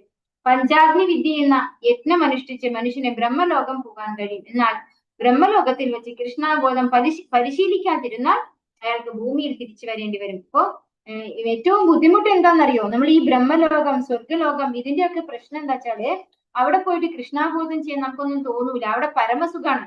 ഇവിടെ കുറച്ച് സുഖം അനുഭവിക്കുമ്പോൾ തന്നെ നമുക്ക് കൃഷ്ണാബോധം ചെയ്യാൻ പറ്റുന്നില്ല. അവിടെ പരമസുഖത്തിലാണ് നമ്മൾ ഇരിക്കുന്നത്. അവിടെ എന്ത് ചെയ്യുള്ളൂ? നമ്മള് സുഖം ആസ്വദിച്ചുകൊണ്ടിരിക്കുകയുള്ളൂ. അവിടെ പോയി കഴിഞ്ഞാല് കൃഷ്ണാബോധം പ്രാക്ടീസ് ചെയ്യാനൊന്നും നമുക്ക് തോന്നില്ല. ഭയങ്കര സുഖത്തിലായിരിക്കും, നമ്മൾ ആയുസം കൂടുതലായിരിക്കും, മരണഭയം ഉണ്ടാവില്ല, അങ്ങനെയൊക്കെയുണ്ട്. അപ്പൊ എന്താണ്? കൃഷ്ണാബോധം പ്രാക്ടീസ് ചെയ്യില്ല. അപ്പൊ തീർച്ചയായിട്ടും നമ്മള് തിരിച്ചു വരേണ്ടി വരും. സഹസ്രയുഗ പര്യന്തം അഹർയത് ബ്രഹ്മണോ വിദുഃ രാത്രിം യുഗസഹസ്രാന്താം തേഹോരാത്രാവിദോ ജനാഃ. മനുഷ്യ ഗണിത പ്രകാരം 1000 യുഗങ്ങൾ വേണം ബ്രഹ്മാവിന്റെ ഒരു ദിവസത്തിന്. രാത്രിക്കും അങ്ങനെ തന്നെ. ഇപ്പൊ ബ്രഹ്മലോകത്തിൽ പോയാലുള്ള കാര്യമാണ് ഇപ്പൊ ഇവിടെ ഭഗവാൻ പറയുന്നത്. ബ്രഹ്മാവിന്റെ ആ ലോകത്തിലെ സമയം എങ്ങനെയാണ്? യുഗം, അതായത് 4 ചതുർയുഗങ്ങൾ 1000 തവണ വരുന്നതാണ് ബ്രഹ്മാവിന്റെ ഒരു പകല്. മനുഷ്യഗണിത പ്രകാരം 1000 യുഗങ്ങൾ എന്ന് പറഞ്ഞാൽ 1000 ചതുർയുഗങ്ങൾ, അതാണ് ബ്രഹ്മാവിന്റെ ഒരു പകൽ എന്ന് പറയുന്നത്. അത്ര തന്നെ വേണം ദൈർഘ്യമുണ്ട് എന്തിന്? രാത്രിക്കും. ഇപ്പൊ 2000 ചതുർയുഗങ്ങളാണ് ബ്രഹ്മാവിന്റെ ഒരു പകല്. അപ്പൊ ആ ബ്രഹ്മലോകത്ത് പോയിട്ട് നമ്മള് കൃഷ്ണാബോധം ചെയ്യുകയാണെങ്കിൽ ഇവിടെ ചെയ്യുന്നതിനേക്കാളും കൂടുതൽ ചെയ്യണം അല്ലെ. ഇവിടെ കുറച്ചു കാലം മാത്രമേ നമുക്ക് ആയുസുള്ളൂ, അത് തന്നെ നമ്മള് ചെയ്യുന്നില്ല. ഇവിടെ ലൈഫ് ഓഫ് ബ്രഹ്മ എക്സ്പ്ലെയിൻ ചെയ്തിട്ടുണ്ട്. എത്ര വർഷമാണെന്ന് എനിക്ക് വായിക്കാൻ അറിയില്ല. എത്രയാണ്? ട്രില്യൺ ഇയേഴ്സ് അല്ലെ, 311 ട്രില്യൺ ഇയേഴ്സ്. 36 കാണാൻ പറ്റുന്നുണ്ടോ എല്ലാവർക്കും? 36,000 എന്താണ്? കൽപ്പം. 36,000 കൽപ്പാസ്. ഡേയ്സ് ഓഫ് ബ്രഹ്മ. അതായത് നമ്മുടെ 4 യുഗങ്ങള്, നമ്മള് ഓരോ യുഗങ്ങളുടെയും ദൈർഘ്യം പറഞ്ഞു തന്നിട്ടുണ്ട് അല്ലെ. കലിയുഗത്തിന് 4,32,000, ദ്വാപര യുഗത്തിന് 4,32,000 ഗുണം 2, അതായത് 8,64,000. പിന്നെ ത്രേതായുഗം 4,32,000 ഗുണം 3, 12,96,000. സത്യയുഗം 4,32,000 മൾട്ടിപ്ലൈഡ് ബൈ 4, അത് 17,00,000 സംതിങ് ആണ്. എനിക്ക് കണക്ക് അത്ര അറിയില്ല. അപ്പൊ ഇവിടെ ഓരോന്നും എക്സ്പ്ലെയിൻ ചെയ്തിട്ടുണ്ട്. ആർക്കെങ്കിലും വേണമെങ്കിൽ ഫോട്ടോ എടുക്കാവുന്നതാണ്. ഇത് ഞാൻ എക്സ്പ്ലെയിൻ ചെയ്യുന്നില്ല. ഇപ്പൊ ഇതൊക്കെ തന്നെയാണ് ഞാനിപ്പോ എക്സ്പ്ലെയിൻ ചെയ്തത്. ഫോട്ടോ വേണമെങ്കിൽ ആരെങ്കിലും എടുത്തോളൂ. ഞാൻ സ്കിപ്പ് ചെയ്യട്ടെ. അവ്യക്താദ്യക്തയ സർവാഃ പ്രഭവന്ത്യഹരാഗമേ രാത്ര്യാഗമേ പ്രലീയന്തേ തത്രൈവാവ്യക്ത സംജ്ഞകേ. ബ്രഹ്മദിനാരംഭത്തിൽ സർവഭൂതങ്ങളും അവ്യക്തതയിൽ നിന്ന് പ്രത്യക്ഷീഭവിക്കുന്നു. പിന്നീട് രാത്രിയാകുമ്പോൾ അവ അവ്യക്തതയിൽ തന്നെ വീണ്ടും ലയിക്കുകയും ചെയ്യുന്നു. അപ്പൊ ഓരോ ബ്രഹ്മദിനത്തിലും എന്താണ് സംഭവിക്കുന്നത്, അതായത് നൈമിത്തിക പ്രളയം എന്ന് പറയും. അതാണ് ഒരു ബ്രഹ്മദിനത്തിന്റെ അവസാനത്തിൽ, അതായത് ഒരു ബ്രഹ്മാവിന്റെ ഒരു പകല് കഴിഞ്ഞ് രാത്രിയാകുമ്പോൾ ഒരു പ്രളയം സംഭവിക്കുന്നുണ്ട്. നൈമിത്തിക പ്രളയം എന്നാണ് അതിന് പറയുന്നത്. ആ സമയത്ത് എന്താ സംഭവിക്കുന്നത്?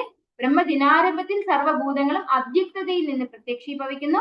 പിന്നീട് രാത്രിയാകുമ്പോൾ അവ അവ്യക്തതയിൽ തന്നെ വീണ്ടും ലയിക്കുകയും ചെയ്യുന്നു. അപ്പൊ അതെല്ലാം ഭഗവാനിലേക്ക് പ്രലീയതേ എന്നാണ് പറയുന്നത്. രാത്രി വരുമ്പോ, അതായത് ബ്രഹ്മാവിന്റെ രാത്രിയാകുമ്പോൾ എല്ലാം ഭഗവാനിൽ ലയിക്കുന്നു. അത് അതേപോലെ ബ്രഹ്മാവിന്റെ പകല് അതേപോലെ തിരിച്ചു വരികയും ചെയ്യുന്നു എന്നാണ് പറയുന്നത്. അപ്പോ ഒരു നൈമിത്തിക പ്രളയം എന്നാണ് ഇതിന് പറയുന്നത്.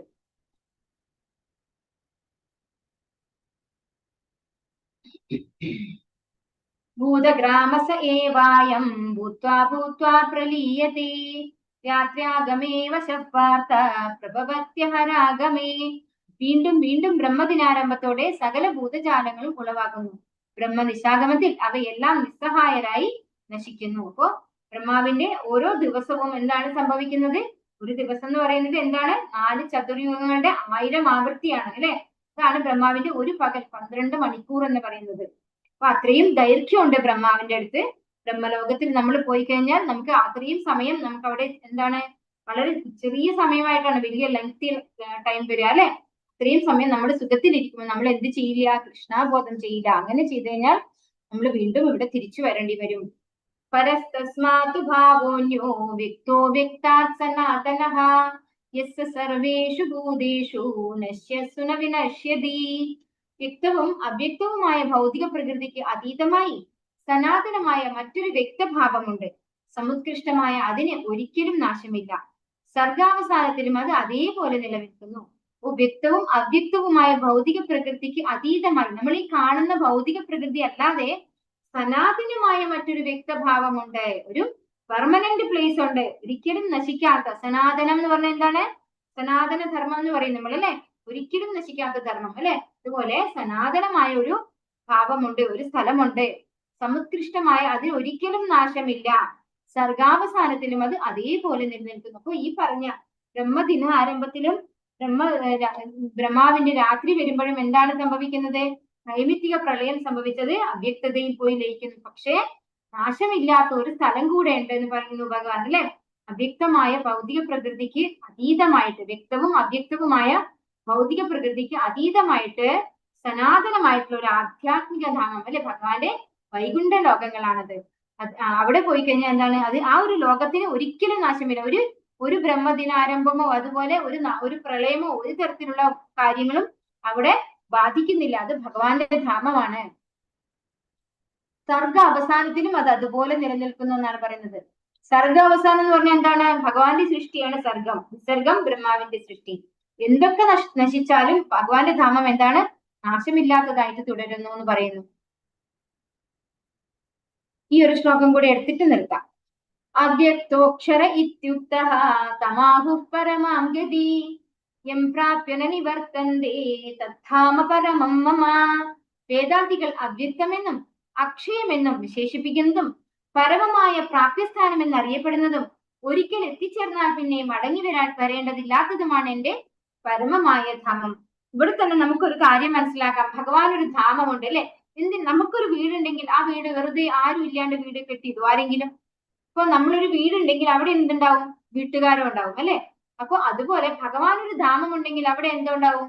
ആ ധാമത്തിലും കുറെ ആളുകൾ ഉണ്ടാവും അല്ലെ?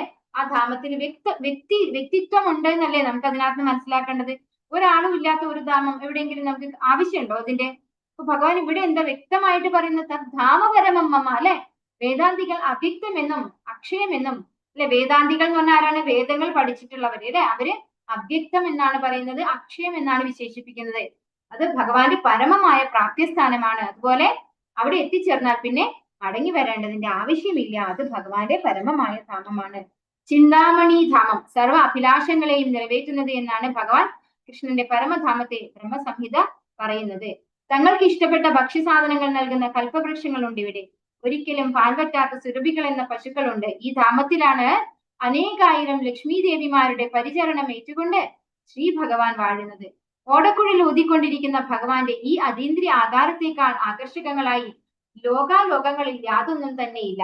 കൃഷ്ണനും കൃഷ്ണന്റെ പരമധാമത്തിനും ഒരേ ഗുണമാകയാൽ ഭിന്നഭാവമില്ല. ഡൽഹിക്ക് 90 നാഴിക തെക്ക് കിഴക്കായി ആധ്യാത്മിക അന്തരീക്ഷത്തിലുള്ള ഗോലോക വൃന്ദാവനത്തിന്റെ ഒരു ഭൗതിക പ്രതിരൂപമുണ്ട്. മധുര ജില്ലയിൽ 84 ചതുരശ്ര നാഴികയോളം വിസ്തൃതിയിലുള്ള വൃന്ദാവനം എന്ന ആ പ്രദേശത്തായിരുന്നു കൃഷ്ണൻ ഭൂമിയിൽ അവതരിച്ച കാലത്തെ കളിച്ചു നടന്നത്. അപ്പൊ ഇവിടെ ഭഗവാന്റെ ധാമത്തെ കുറിച്ച് ചെറിയൊരു എക്സ്പ്ലനേഷൻ തരികയാണ്. അതായത് എല്ലാ അഭിലാഷങ്ങളും സാധിപ്പിച്ചു തരുന്ന ഭഗവാന്റെ ധാമമാണ് അല്ലെ. ചിന്താമണി ധാമം എന്നാണ് പറയുന്നത്. അപ്പൊ നമുക്ക് എല്ലാവർക്കും എന്താണ് വീടിന് നല്ല നല്ല ടൈലിടണം, അല്ലെങ്കിൽ എന്താണ് മാർബിള് അല്ലെങ്കിൽ ഗ്രാനൈറ്റ് അല്ലെ, ഏറ്റവും ബ്യൂട്ടിഫുൾ ആയിട്ട് ഇടണം എന്നാണ് എല്ലാവർക്കും ഇഷ്ടം. പക്ഷെ നമ്മുടെ സാമ്പത്തികം കൂടെ പരിഗണിച്ച് നമ്മൾ കോംപ്രമൈസ് ചെയ്യാണ് ചെയ്യാറ്. നല്ല പൈസ ഉണ്ടെങ്കിൽ നമ്മൾ നല്ല സാധനം തന്നെ വാങ്ങിയിടും അല്ലെ. പക്ഷെ നമുക്ക് ഇവിടെ ഒന്ന് ചിന്തിക്കാൻ പറ്റാത്ത ഒന്നാണ് ചിന്താമണി കല്ലുകൊണ്ട് ഉണ്ടാക്കിയതാണ് ഭഗവാന്റെ ധാമത്തിലുള്ള കൊട്ടാരങ്ങളെല്ലാം എന്ന് പറയുന്നത്. അപ്പൊ ഭഗവാന്റെ ധാമത്തിലേക്ക് തിരിച്ചു പോയി കഴിഞ്ഞാൽ നമുക്ക് ഇതൊന്നും ആസ്വദിക്കാൻ പറ്റില്ല എന്നല്ല, നമുക്ക് എല്ലാ സുഖ സൗകര്യങ്ങളും അവിടെ ഉണ്ടാവും. പക്ഷെ നമ്മുടെ ആസ്വാദനം എന്തായിരിക്കും? ഭഗവാന്റെ കൂടെയുള്ള ആ ഒരു സന്തോഷമായിരിക്കും നമ്മുടെ ആസ്വാദനം എന്ന് പറയുന്നത്. അല്ലാണ്ട് ഈ ഭൗതികമായിട്ടുള്ള കാര്യങ്ങളിലായിരിക്കില്ല ആസ്വാദനം ഉണ്ടാവുക. പക്ഷെ ഇവിടെ കിട്ടുന്നതിനേക്കാളെല്ലാം ഒരുപാട് കൂടുതൽ, അതായത് നമുക്ക് ചിന്തിക്കാൻ പറ്റാത്ത അത്രയും കൂടുതൽ സൗകര്യങ്ങൾ എവിടെയുണ്ട്? ഭഗവാന്റെ ധാമത്തിലുണ്ട്.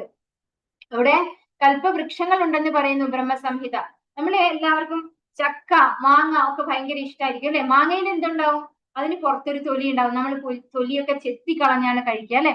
അതിന്റെ ഉള്ളിലൊരു വിത്ത് ഉണ്ടാവും. അപ്പൊ അതൊന്നും നമുക്ക് കഴിക്കാൻ പറ്റില്ല. അവിടെ എത്തുമ്പോൾ പുളി വരും അല്ലെ.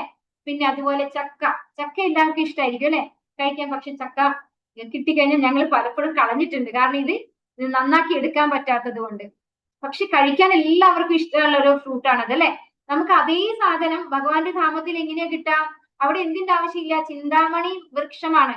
അവിടെ എന്താവശ്യമില്ല? വിത്ത് ആവശ്യമില്ല. പിന്നെ തൊലി ഉണ്ടാവില്ല അല്ലെ. തൊലി ഉണ്ടാവില്ല. നേരെ നമുക്ക് കഴിക്കേണ്ട ആ ഒരു പാർട്ട് മാത്രമായിട്ട് നമുക്ക് കഴിക്കേണ്ട പരുവത്തിൽ നമുക്ക് കിട്ടും. എല്ലാം നല്ല രുചിയുള്ളതായിരിക്കും, ഒന്നും പുളിയുള്ളതായിരിക്കില്ല കിട്ടുക. അപ്പൊ അത്രയും നമുക്ക് ഇവിടെ കിട്ടുന്നത് നമ്മൾ ചിന്തിച്ചു കഴിഞ്ഞാൽ നമുക്ക് മനസ്സിലാവും. അതുപോലെ ചക്കയൊക്കെ അതിന്റെ ആ പുറം തൊലിയൊക്കെ ഭയങ്കര ഹാർഡാണ് ഇവിടെ അല്ലെ. അവിടെ എന്താണ് കിട്ടുക? നമുക്ക് ജസ്റ്റ് ഫ്രൂട്ട് ആണ് കിട്ടുക. ഒന്നും ടേസ്റ്റ് ഒന്നും നമുക്ക് നഷ്ടപ്പെടുന്നില്ല, എല്ലാം അവിടെ അവൈലബിളും ആയിരിക്കും. അതുപോലെ സുരഭി പശുക്കള് സദാസമയം പാൽ ചുരുത്തിക്കൊണ്ടിരിക്കുന്ന പശുക്കളാണ്. ഇവിടെ നമ്മൾ മിൽമേനെയാണ് ഡിപ്പെൻഡ് ചെയ്യുന്നത് അല്ലെ. പല കെമിക്കൽ ഇട്ടിട്ടുള്ള മിൽമ പാലാണ് നമ്മൾ ഡിപ്പെൻഡ് ചെയ്യുന്നത്. പക്ഷെ അവിടെ സുരഭി പശുക്കൾ സദാ പാൽ ചുരുത്തിക്കൊണ്ടിരിക്കുകയാണ്. അങ്ങനെയുള്ള ഭഗവാന്റെ ധാമത്തിലേക്കാണ് ഭഗവാൻ നമുക്ക് പോകാനുള്ള ഒരു എൻട്രി ടിക്കറ്റ് അല്ലെ, അതാണ് തരുന്നത് നമുക്ക്. നമ്മളോട് പറയാണ് ഭഗവാനെ സദാ സ്മരിച്ചാല് നമുക്ക് ഭഗവാന്റെ ധാമത്തിലേക്ക് തിരിച്ചു പോകാം. ഇവിടെ ഭഗവാൻ എക്സ്പ്ലെയിൻ ചെയ്യാണ് ഭഗവാന്റെ ധാമത്തെ കുറിച്ച്. വാഞ്ചാകൽപതരൂപേശ കൃപാ സിന്ധുഭേവച പതിതാനാം പാവനേഭ്യോ വൈഷ്ണവേഭ്യോ നമോ നമഃ. അനന്തകോടി വൈഷ്ണവൃന്ദി की जय, श्रील प्रभुपाद की जय, गुरु महाराज की जय, निताय गौर प्रेमानंदे। हरि हरि बोल. हरे कृष्णा. सर्वम श्री कृष्ण. ഹരേ കൃഷ്ണ. ക്വസ്റ്റ്യൻസ് ഡിസ്കസ് ചെയ്യുന്നുണ്ടോ? ഹരേ കൃഷ്ണ. നാളെ കഴിഞ്ഞ മാതാജി ഏതാണ് നാളെ മതിയോ ക്വസ്റ്റ്യൻസ് നോക്കുന്നതോ? മതിയെങ്കിൽ മതി.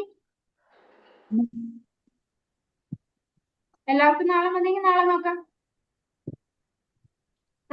എന്നാലും ഇനി ഇത്രയേ ഉള്ളൂ ശ്ലോകങ്ങൾ അല്ലെ. അപ്പൊ നാളെ നോക്കാം. നാളെ നമുക്ക് 8ാമത്തെ ചാപ്റ്റർ കംപ്ലീറ്റ് ചെയ്യാം. പിന്നെ 9ാമത്തെ ചാപ്റ്റർ ഓണം കഴിഞ്ഞിട്ട് എടുക്കണ്ടാവുള്ളൂ. ഓണത്തിന് ഹോളിഡേ എത്രയാ പറഞ്ഞോ? ഓണത്തിന് 4, 5 മസ്റ്റായിട്ട് വേണമെന്നല്ലേ പറഞ്ഞത്. പിന്നെ 6-ാം തീയതി ഒരു ദിവസം കൊണ്ട് എന്താവാൻ. അപ്പൊ അത് 4, 5, 6 നിങ്ങൾക്ക് അവധി തരാണ്. 7-ാം തീയതി സന്തോഷം. 7-ാം തീയതി ക്ലാസ്. പക്ഷെ എല്ലാവരും അറ്റൻഡ് ചെയ്യണം കേട്ടോ. ആരും മറന്നു പോവരുത്. ഓണം ക്ലാസ്സിൽ 10 പേരാവരുത്. അതുകൊണ്ടാണ് മണിഭൂഷിത മാതാജി പറഞ്ഞത് എന്താ അറിയോ, എല്ലാവർക്കും ഡെയിലി ക്ലാസ് വെക്കുന്നതിന്റെ കാരണം എല്ലാവരും അറ്റൻഡ് ചെയ്യാൻ മടി കാണിക്കും, മറന്നു പോകും അല്ലെ. അപ്പൊ എല്ലാവരും അറ്റൻഡ് ചെയ്യണം. 7-ാം തീയതിയാണ് ക്ലാസ്. പിന്നെ റെസ്യൂം ചെയ്യുന്നത് നാളെ കഴിഞ്ഞാൽ. നാളെ ഉണ്ടാവും ക്ലാസ്. നാളെ നമ്മൾ 8ാമത്തെ അധ്യായം കംപ്ലീറ്റ് ചെയ്യും. അത് കഴിഞ്ഞാൽ 7-ാം തീയതി എല്ലാവരും മറക്കാതെ ജോയിൻ ചെയ്യണം. അപ്പോഴേ അതായത് ഈ 3 ദിവസം അവധി കിട്ടുമ്പോഴേക്കും മറന്നു പോകരുത് ക്ലാസിന്റെ കാര്യം. ഹരേ കൃഷ്ണ. മാതാജി, നമ്മുടെ രാവിലെ ഒരു പാരായണം ഉണ്ടല്ലോ നേരത്തെ ഉണ്ടായിരുന്നത്, അത് മുടക്കമില്ല.